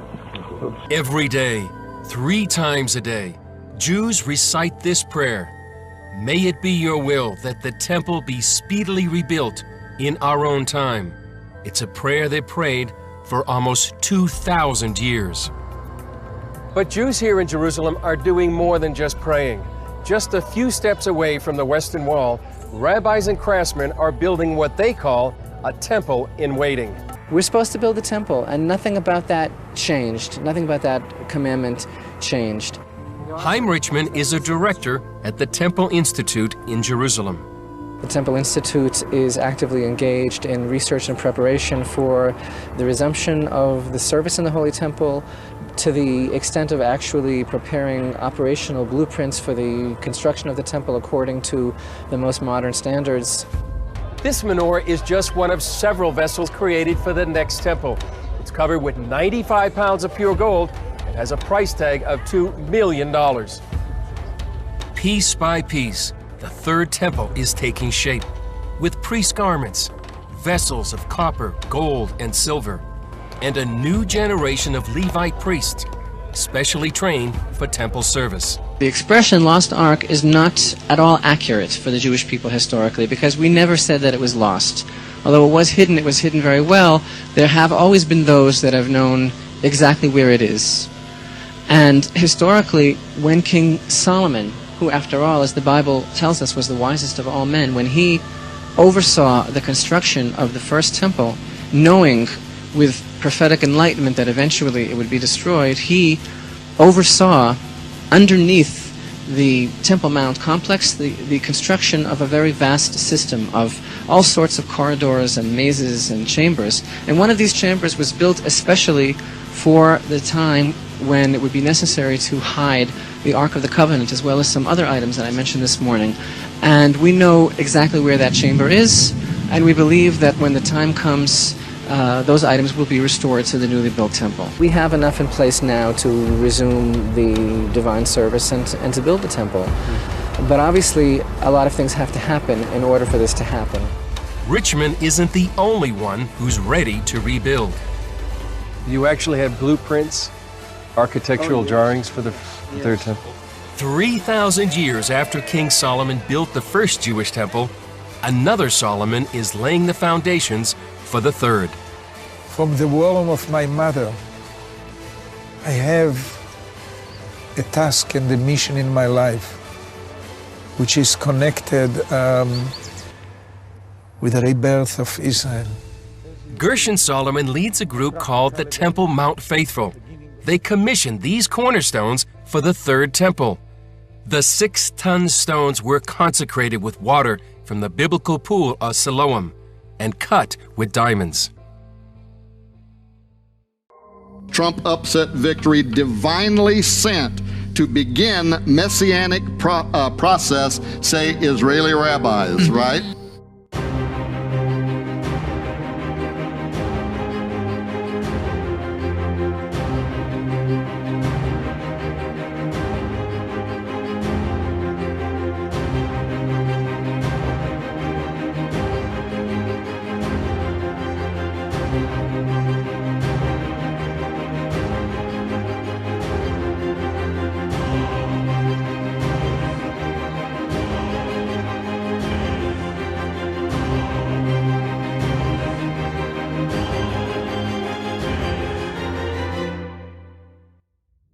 Before the 2016 presidential election, some evangelical Christians began comparing Donald Trump to King Cyrus, the biblical king who's credited with allowing Jews to return to Jerusalem from exile in the Babylonian Empire. The idea behind the comparison is that a non-believing leader can be used by God to enact policies that help advance the interest of believers, in this case, Christians and Jews. We will move the American embassy to the eternal capital of the Jewish people, Jerusalem.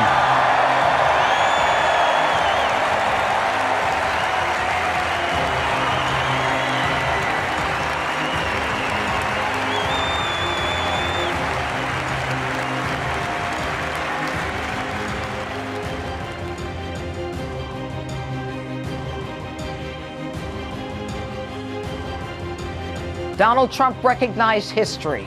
He, like King Cyrus before him, fulfilled the biblical prophecy of the gods worshipped by Jews, Christians, and yes, Muslims, that Jerusalem is the eternal capital of the Jewish state. I have determined that it is time to officially recognize Jerusalem as the capital of Israel.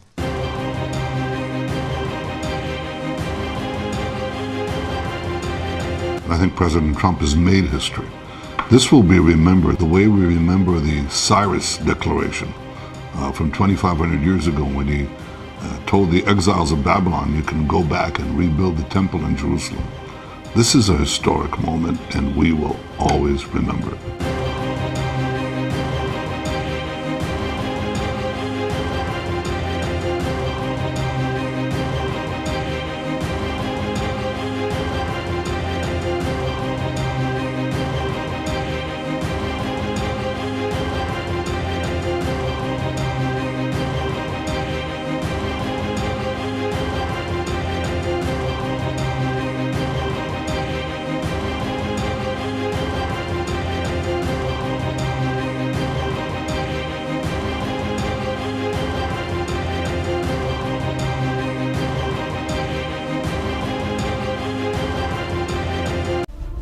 That is a Trump Cyrus coin. That's what that is in my hand. This is a third temple. That's what the image is that is on the back of this coin.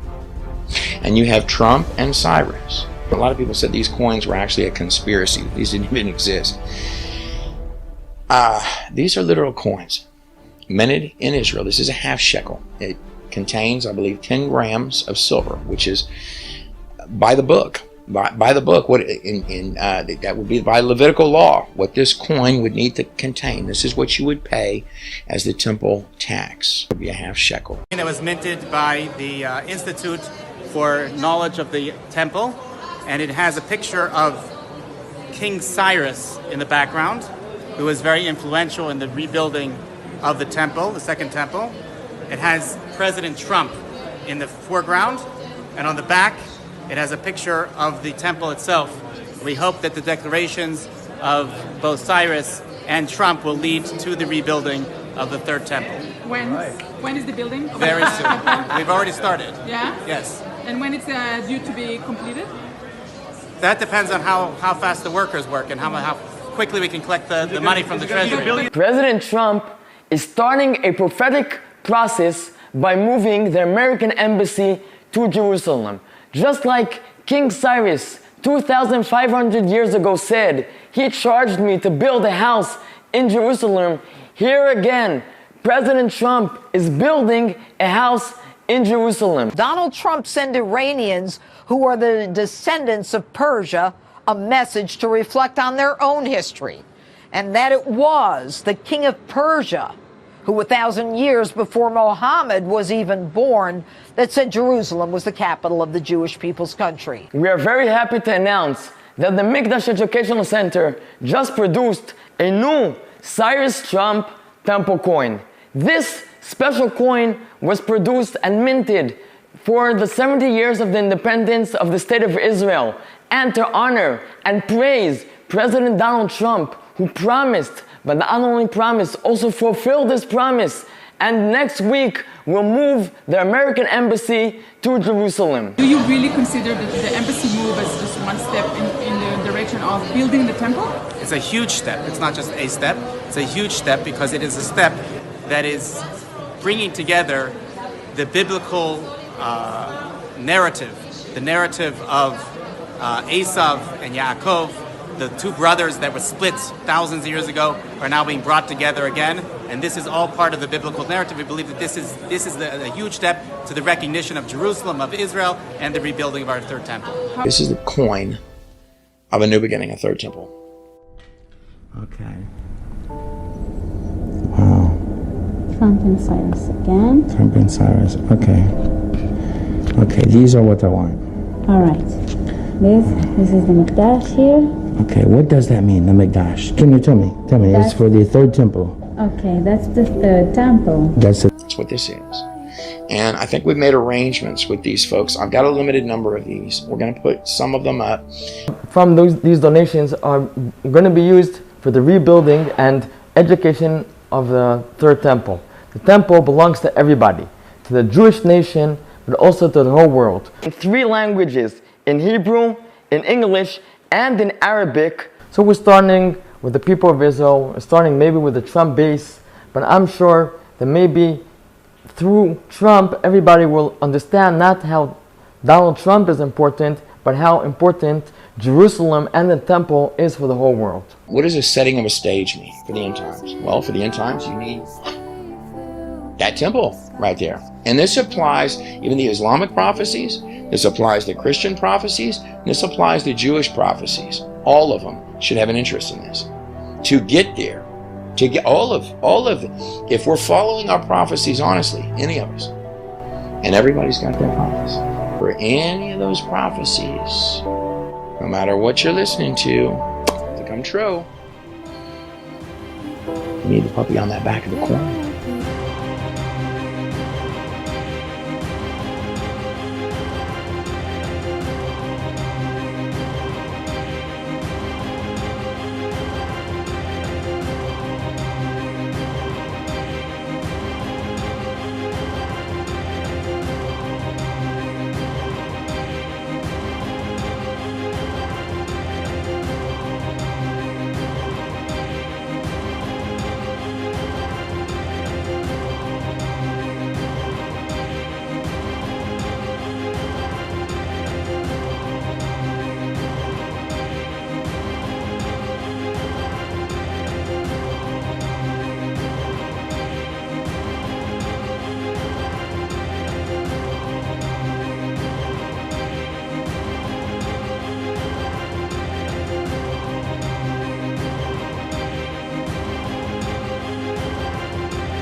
I would agree with you that the people in Iran and many other Muslim countries are much too comfortable with the idea of the world coming to an end, but so are some of Israel's greatest supporters.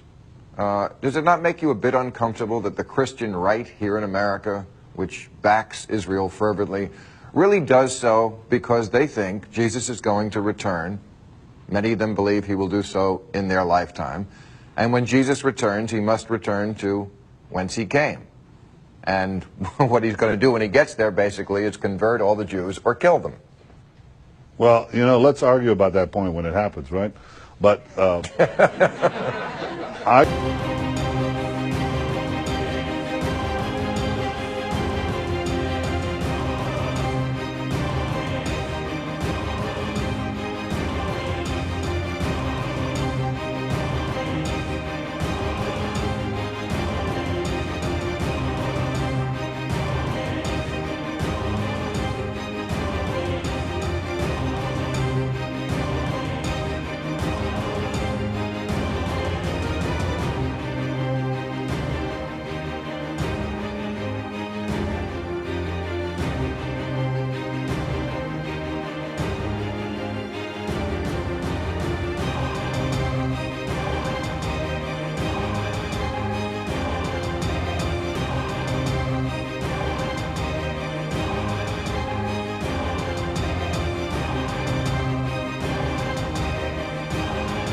there have been at least a dozen Jewish rabbis that have said the Messiah is on earth now. He's been identified. He is soon going to make himself known. Drum roll, please.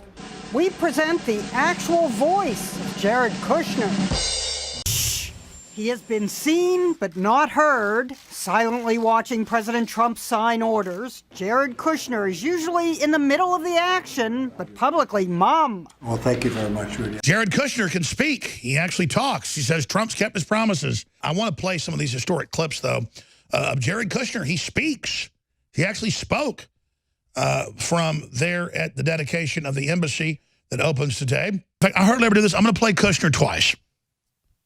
Wow, why hasn't Kushner been speaking? He looks pretty authoritative, looks strong, got a nice gleam in the eye. Sounds nervous, but hey, man, get over it, bro. You come off strong.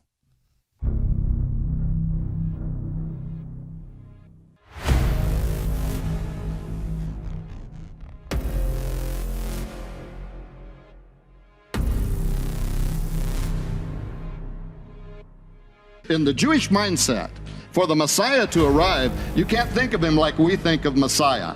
We think of Messiah after the model of Jesus. He's the Son of God, divine birth, all of that. That's not the way the Jews look at the Messiah. They're looking for a king. They're looking for a political leader. As a matter of fact, Messiah to them means the anointed one, and it goes back to the ancient days when they would anoint a king and recognize him as this is the man that God sent.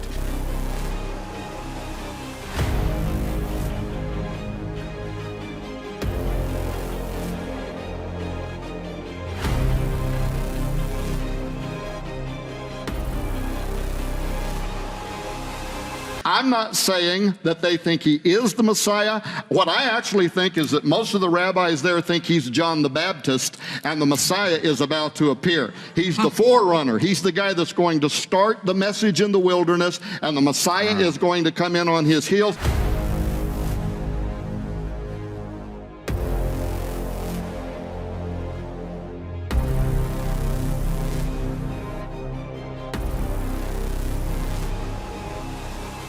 Elect Trump's secret weapon. Forbes magazine trumpeting on their cover the man they credit with Donald Trump's victory, the president-elect's own son-in-law, Jared Kushner. Trump's victory, everybody admits that Trump is a marketing genius, but so is Jared Kushner. He did a lot of stuff that really helped marketing Trump, changing his brand, if you will, from a TV star businessman to a president. By the way, Thiel was a supporter of Trump. Eric Schmidt, the former Google CEO, was not a supporter of Trump, but he recognized Jared Kushner's genius. He said, Jared Kushner is the biggest surprise of the 2016 election. Best I can tell, he actually ran the campaign and did it with essentially no resources. Yeah, that was really, that was the most shocking thing in the story. That Eric Schmidt big backer of Hillary, and also helped her build her tech machine. If he's saying this is a big deal, watch this Kushner guy, I knew I had a story. Well, the way Jared did it was really taking the Trump campaign, dealing with it as if it was a business enterprise. Jared is such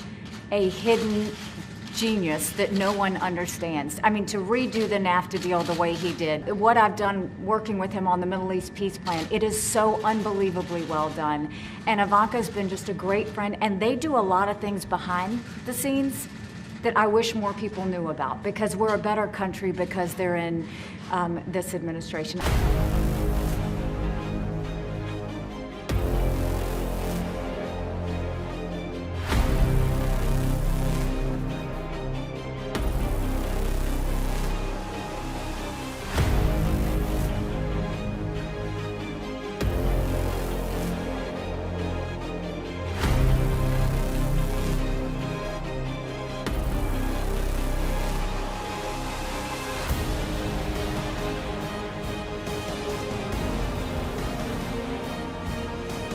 Despite having no experience in politics or government, Jared Kushner is said to be one of Donald Trump's most trusted advisors. Some analysts call him the Trump whisperer. They too believe that we are in the end times. They too believe that the Messiah is about to appear. We would say the second coming is about to happen, but their Messiah is going to be a false Messiah. He's going to be the Antichrist, right?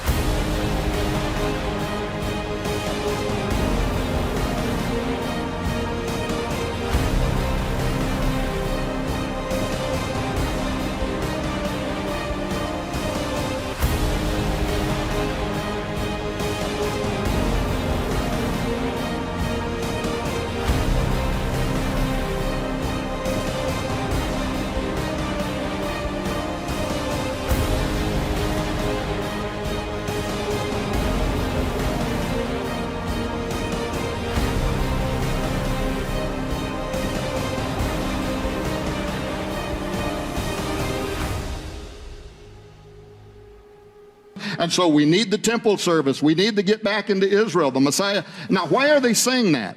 They have identified somebody. I mean, there could be a few rabbis there that think he's the Messiah. The smart ones in Israel are looking at him right now. They're saying he is God's, what we would call John the Baptist. He is God's messenger. When he takes over in January, there is a 5777 countdown to the appearance of the Messiah, and something could happen overnight that could lead to the reconstruction of the temple. A lot of the scholars that I've spoken to talk about how the building of this next temple is really going to bring peace to Israel and to bring safety from all her enemies.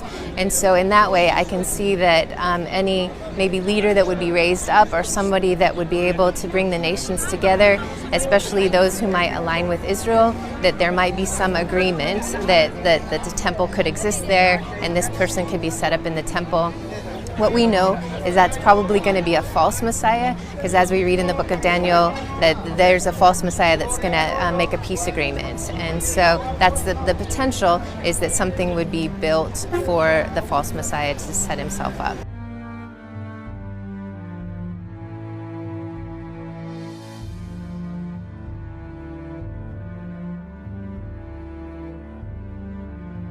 No administration over the course of 4 decades has been able to solve the Arab-Israeli conflict. Barrack says with a new set of leaders in the Arab world wanting a solution, the timing is right. One of the crucial assignments Donald Trump already has in mind for his son-in-law, bringing peace to the Middle East.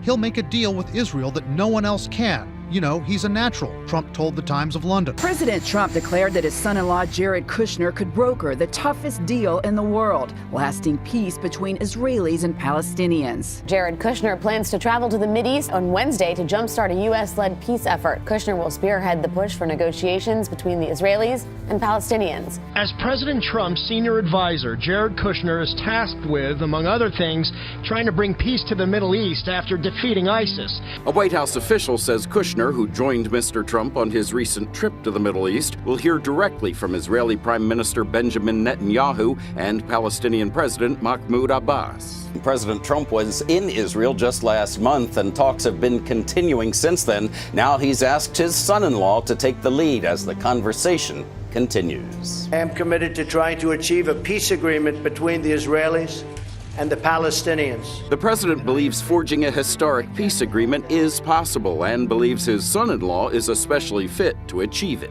He is so great. If you can't produce peace in the Middle East, nobody can. The president's advisor and son-in-law, Jared Kushner, is playing a key role in shaping Trump administration foreign policy. Jared Kushner has really emerged as a quiet force in the Trump White House. He serves as a main conduit with foreign contacts in Mexico, China, Canada, among others. 36-year-old Jared Kushner has no diplomatic experience, but he's become an envoy to foreign leaders, at times in place of the Secretary of State. President Trump's son-in-law and senior advisor is in Iraq tonight. Jared Kushner was invited along by the chairman of the Joint Chiefs of Staff to get a first-hand look at the fight against ISIS. This trip really shows that he's taking a more active role in the Middle East issues that are on his agenda, and there are many, including trying to broker peace between the Israelis and Palestinians. James? It's a big portfolio.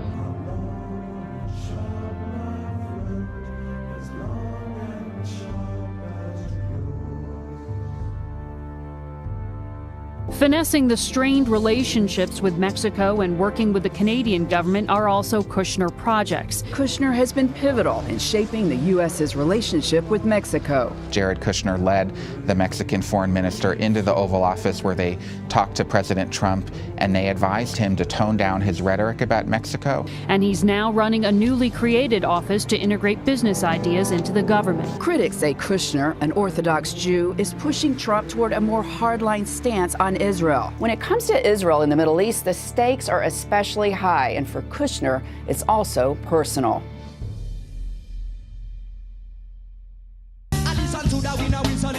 Matthew Miller, better known by his Hebrew stage name Matisyahu, burst onto the music scene in 2004 as something of a novelty. An observant Orthodox Jew who sang reggae songs about his faith. He says his music is a reflection of his spirituality. And he got involved with the Hasidic Chabad Lubavitch movement. Not only got involved, he says, but jumped into it full force. Matisyahu moved to Crown Heights, Brooklyn, where the Chabad Lubavitch movement is headquartered.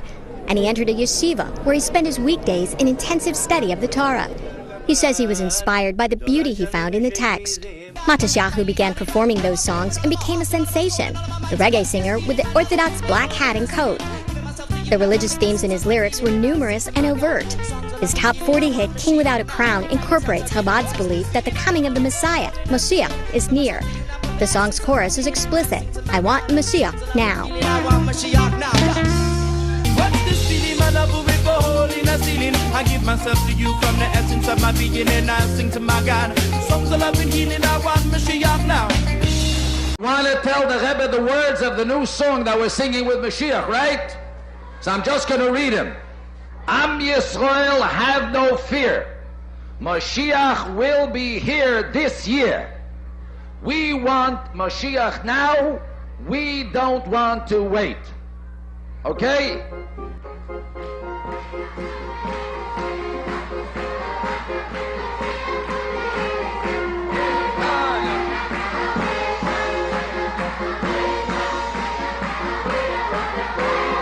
We want Mashiach now. We want Mashiach now. We want Mashiach now. We want Mashiach. We want Mashiach now. We don't want to wait. We want Mashiach now. We want Mashiach now. We want Mashiach. We don't want to wait. Jared is a great young man. Went to Harvard, very smart. Went to Harvard, very smart.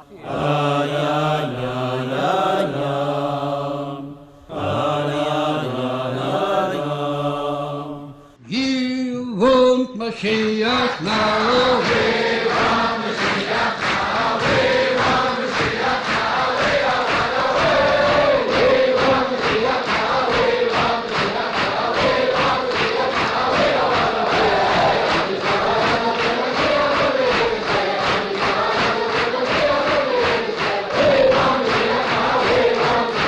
We don't want to wait.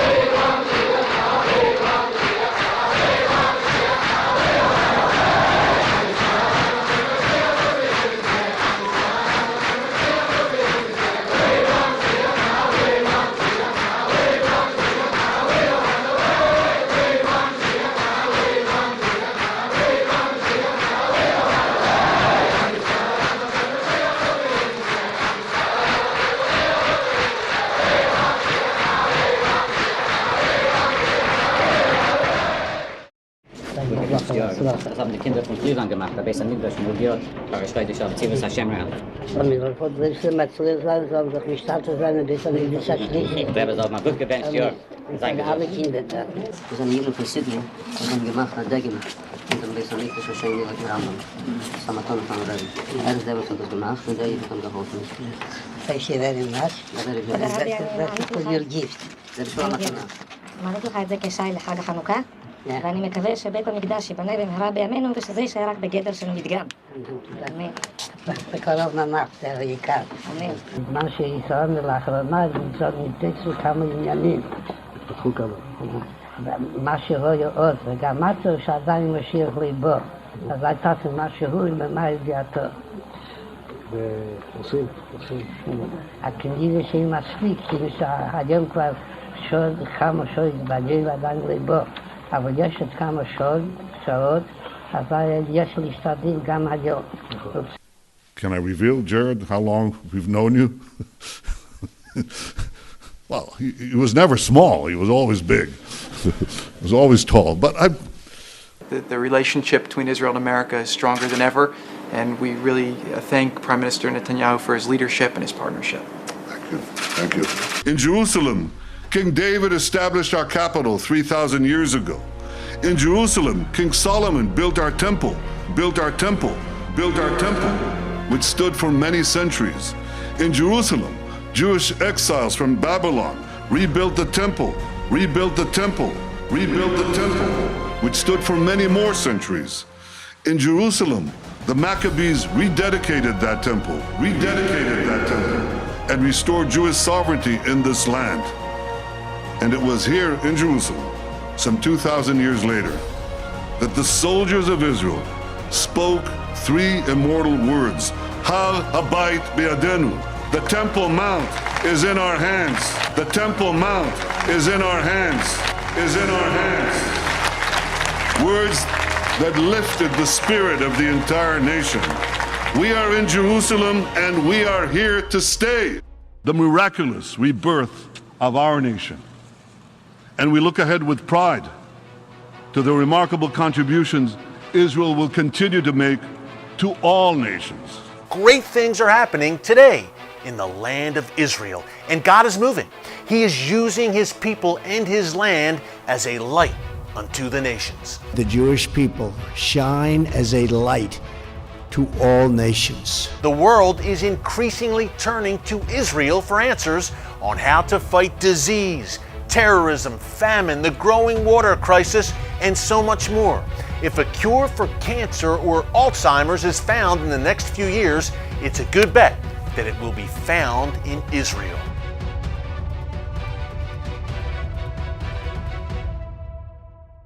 You're racist? Of course not. But there is a basic difference between Jews and non-Jews. We are God's chosen people.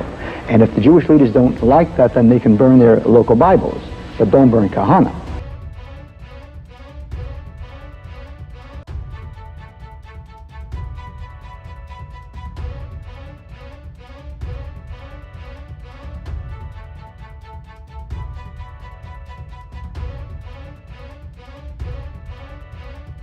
Well, you are the chosen people, and I love you. I'm sorry for all this hate. Might I say I am a Jewish person? The chosen people. We are the chosen people. Sure. How does the Torah view non-Jews? Does the Torah view non-Jews as inferior to Jews? Well, we are the chosen people. We are racist. Meaning that we know God chose us to be his people.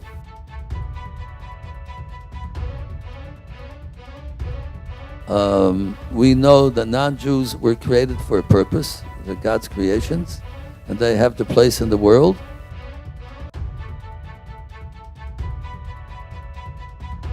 And Hashem wrote in the Torah like this, הן גויים כמר מדלי, וכשחק מאזניים נחשבו. Translation, the difference between a Jew to a goy, to a non-Jew, and we are talking now even the most righteous goy, not an idol worshipper, a great Gentile person, great personality, loving Jew, respecting God, everything fine with him. But this is a Jew compared to him, according to the book of God. The Jew is like the water that you bring from the lake in the bucket. And the Gentile is the few drops that stick to the side of the bucket when you put it down. This is the comparison of God between the Jew to a non-Jew. And again, I'm not making it up. I'm giving you the source. Isaiah chapter 40, verse 15. Go and check. In any language you want, it's the same meaning. Can we invite our non-Jewish friends and family to our house, or can we go to their house and celebrate Thanksgiving? The Gemara in Masechet Avodah Zarah says no. It says no. Not allowed. Doesn't matter whether it's Thanksgiving or it's a regular meal. Not allowed. Why? There's an issue of having these type of meals because chas v'shalom you get so comfortable that you marry their daughters or their sons. You're not supposed to have meals together. Can you have the interfaith peace? Absolutely not. Absolutely not. It's not my rule, it's Gemara. It's Torah. Not Jewish. No wedding, Jimmy. No wedding. Forget Grandma, no. Goya! Oh! Shit. It's the end of days. You're going to need the iron of Esav, which represents Edom, which is the West, Europe, and the Americas, to get intermixed with Ishmael, which is basically Arabs and Muslims. How in the world was this ever going to happen if not for this refugee crisis? At the end of days, you're going to have this intermixing between Esav, Edom, which is the West, and the East, which is the Muslims and the Arabs, making this through this influx into the world. And they're going to have children, you know, I don't want to say by the dozens, but they're going to have a far larger birth rate than the indigenous people there, and they're going to sort of conquer by number. And there are many different sources for this. One of them in Yehezkel, chapter 14, and many other sources as far as this is concerned, where it's mentioned very, very vividly what will happen to the Jews and what will happen to Yerushalayim and what will happen to the world at that time, where there will be many, many people killed and so on and so forth. So the idea of having these refugees come into Europe, it's no longer a matter of whether it's right or wrong. It's just simply a fulfillment of what it was meant to be all along. This is the fulfillment of the Chazal and the prophecies. This has to happen, and this is just another sign that we are nearing, the completion of this tikkun of the entire world. Le Mashiach viendra que quand Edom, l'Europe, la chrétienté sera totalement tombée. Donc je vous pose la question, c'est une bonne nouvelle que l'islam envahisse l'Europe? C'est une excellente nouvelle, ça annonce l'envie de Mashiach. Excellente nouvelle. Vous allez le payer très cher, les Européens. Mais à un point, vous n'avez même pas notion de quoi on parle. Et vous n'aurez pas à fuir. Parce que tout le mal que vous avez fait à Israël, vous le paierez au centuple. Quand l'Italie disparaîtra, quand Edom, c'est pour ça que le QG de la chrétienté qui vient de Esav se trouve là-bas, quand cet endroit-là disparaîtra, et c'est ce que veut faire l'islam, il s'occupe. L'islam, c'est le balai d'Israël, sachez-le. There are people in Sweden who support Israel and have a deep sense of the injustice of the present situation. It's these people who give hope to those who still believe that things will get better here. One of them is Barbara Spector, a former American who made Aliyah and then 10 years ago, with the help of the government of Sweden, set up a non-denominational institute of Jewish learning with the Greek name of Paideia, here in Stockholm. She believes the current wave of anti-Semitism in Sweden will pass and that Jews have an important role to play in a country undergoing profound change. I think there's a resurgence of anti-Semitism because at this point in time, Europe has not yet learned how to be multicultural. And I think we're going to be part of the throes of that transformation, which must take place. Europe is not going to be the monolithic societies that they once were in the last century. Jews are going to be at the center of that. It's a huge transformation for Europe to make. They are now going into a multicultural mode, and Jews will be resented because of our leading role. But without that leading role and without that transformation, Europe will not survive. What's right now at the top of the agenda for you from within the JCPA? There are two issues at the top of our agenda at the very moment. One is the unbelievably important immigration debate in this country, to make sure that immigrants from around the world, particularly those from south of our border, have a chance here. The 12 million or 13 million that just live here and do work and aren't really going home, that they have a chance to stay here justly and as legal immigrants. And that debate is so important because we know what it's like to come to another country, even one called the United States of America, where we weren't always so welcome. But because we were welcomed enough, we were able to create this amazing Jewish civilization and be a part of the American civilization. So we have an entire program called Immigration Nation, and we're trying to make sure that the Jewish community steps up to the plate and the broader interfaith community.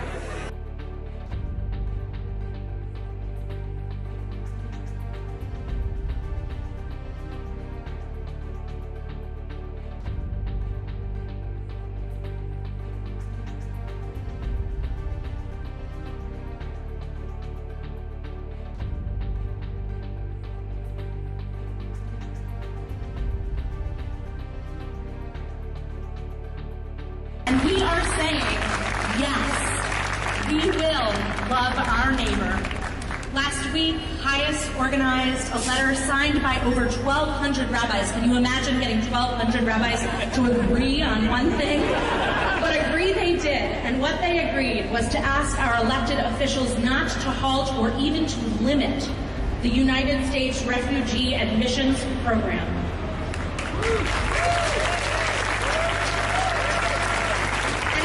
Just Hayek, Jewish organizations of all kinds across the spectrum of Judaism are issuing statements in support of refugees. These have included the Orthodox Union, the U.S. Holocaust Memorial Museum, and so many of the Jewish organizations that you heard are co-sponsors of this event this evening. My concern is doing away with whiteness. Whiteness is a form of racial oppression, sure. The suggestion is that it is somehow possible to separate whiteness from oppression. And it is not. There can be no white race without the phenomenon of white supremacy. If you abolish slavery, you abolish slaveholders. In the same way, if you abolish racial oppression, you do away with whiteness. Treason to whiteness is loyalty to humanity. Your views are fairly well received in academia. Yes, they're legitimate, not to say that everyone agrees, but sure. I could not point to any examples where it has provoked political censorship. Whiteness is an identity that arises entirely out of oppression. Whiteness is not a culture, it's not a religion, it's not a language, it's simply an oppressive social category. The belief of people of European stock that their nations, their countries, and their cultures, their civilizations are essentially on the chopping block, that their way of life, their values, the societal norms and systems to which they are used and to which under which they wish to live and that they wish to hand down to their children and grandchildren, they believe, and I would agree with them, they believe that their way of life, their identity as people of European stock and people of European descent, and therefore the inheritors of European Western civilization and society, they believe all this is in peril. And this has also been the case in North America for many years now. In Europe in particular, this has accelerated and become a truly enormous crisis for those who wish to see European nations remain exactly what they are, European nations. That is to say, the homelands and the societies for European peoples who wish to remain European, who identify as European, who wish to maintain their cultural heritage, etc. They feel threatened. And again, I reiterate, they are correct to feel so. They are absolutely 100% correct, in my view. People of European background are looking for those who are responsible, wish to blame, find the people they can blame and attack for what has been going on over, in some cases for decades, in other cases more particularly over the last few years. And It is true, unfortunately, and I think this needs to be frankly admitted by Jews all over the world, that there are, without doubt, Jews involved in those movements and those organizations, very often NGOs, etc., who promote this phenomenon of third world immigration into the Western countries. Because we are part of Jerusalem, we're looking forward to have, it says when Messiah will come, that the whole world will be a part of Jerusalem. You know, in the end, after we build our big בית מקדש, המטרה הגדולה היא להיות אור לגויים. אוקיי, זה כתוב שאנחנו העם הנבחר להיות אור לגויים, נכון? א', לפי דעתך מה זה אומר? דוגמה. אוקיי. והשאלה באה מחו"ל, איפה האור הזה? כאילו, הגויים לא רואים את זה. כאילו, הדוגמה. כאילו, הם רואים בחדשות, כאילו, שישראל עושים כל מיני דברים רעים, כאילו... אני לא יודע מה לא נכון מדויק, אני חושב, קודם כל יכול להיות רואה שיש איזושהי קינה שכן מקיימים בנו, בסופו של דבר. זאת אומרת, יש כן משהו שהעם הנבחר, אתה רואה אותנו בפרסי אוסקר קיבלו, ואין אותו כאילו, בכל מקום הוא יותר יודעים. אוקיי, אז אתה חושב שזה קינה? אולי סוג של... אוקיי. בגלל שבאיזשהו מקום רואים אותם בכל מקום, גם ילכלכו אותם יותר בגלל זה. ככה אני לא יודע. אוקיי, אז תן לי דוגמה איפה כן היהודים אור לגויים. קודם כל רואים אותם בכל פרס גדול, בכל איזה... רואים אותם. כמו נובל, כמו... נובל נראה לי האחוזים הכי גדולים זה ליהודים, עד כמה שידוע לי.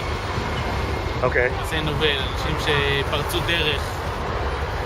When the Messiah comes, that non-Jews will end up being like slaves to Jews and things like that. Is that part of, like, where does that come from? What you're saying is correct. What you're saying is correct. And what does it mean? יעבדוך עמים. יעבדוך עמים. ישתחוו לחלומי. יעבדוך עמים. It says here, יעבדוך עמים. The lands will work for you. יעבדוך עמים. See it? Okay. Well, I'll ask in English. Do you believe that the Gentiles, the Goyim, will one day become the slaves of the Jews? It's not a belief, it's part of the Torah. Okay. And they don't want the Jewish person to work. אתה חושב שהגויים יהיו עבדים של היהודים יום אחד? אמורים להיות.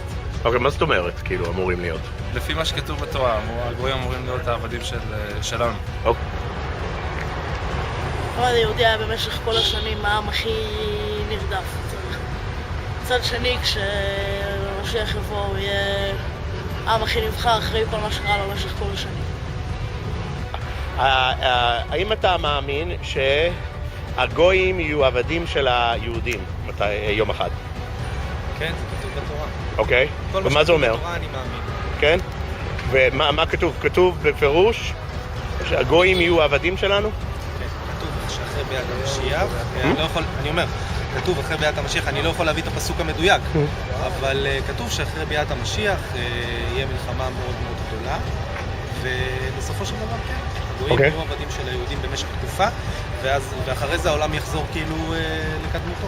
זה מה שאני... אוקיי, ומה זה? על כל...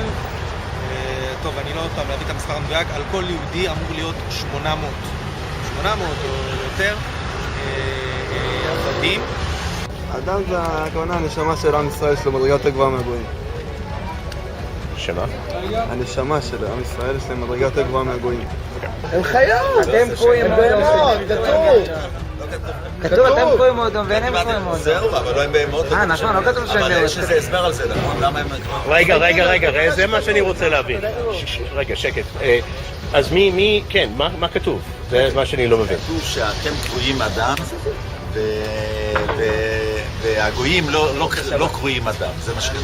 לא קרויים? לא קרויים אדם, לא קוראים להם אדם. אוקיי, אז מה קוראים להם? אדם זה אדמל העליון. אדם הוא בן אדם שהוא שונה מהבהמה.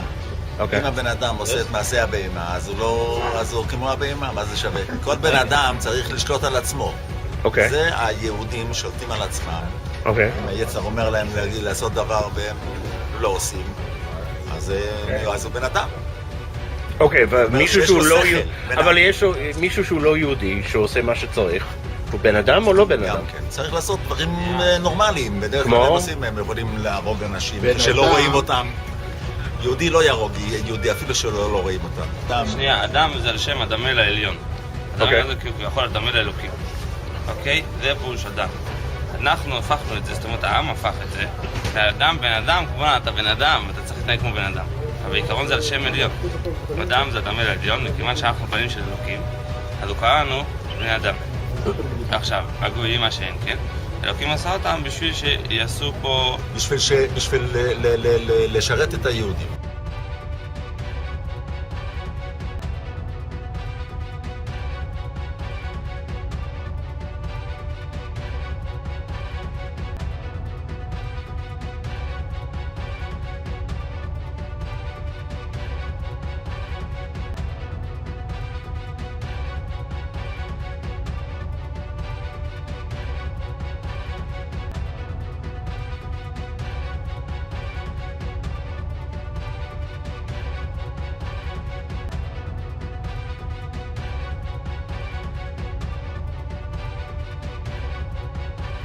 כל הגויים שאתה רואה שיש בעולם, המיליארדים האלה, הם הכל רק בשביל שהיהודים יהיה להם איזה תועלת. עכשיו, אנחנו לא רואים את זה, אנחנו לא יודעים בדיוק.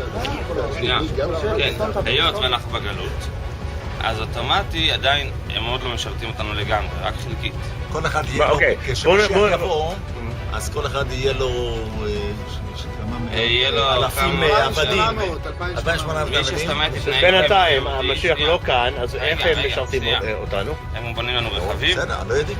דירות, בניינים, חשמל, למי הם בונים את זה? לנו. משרתים את היהודים.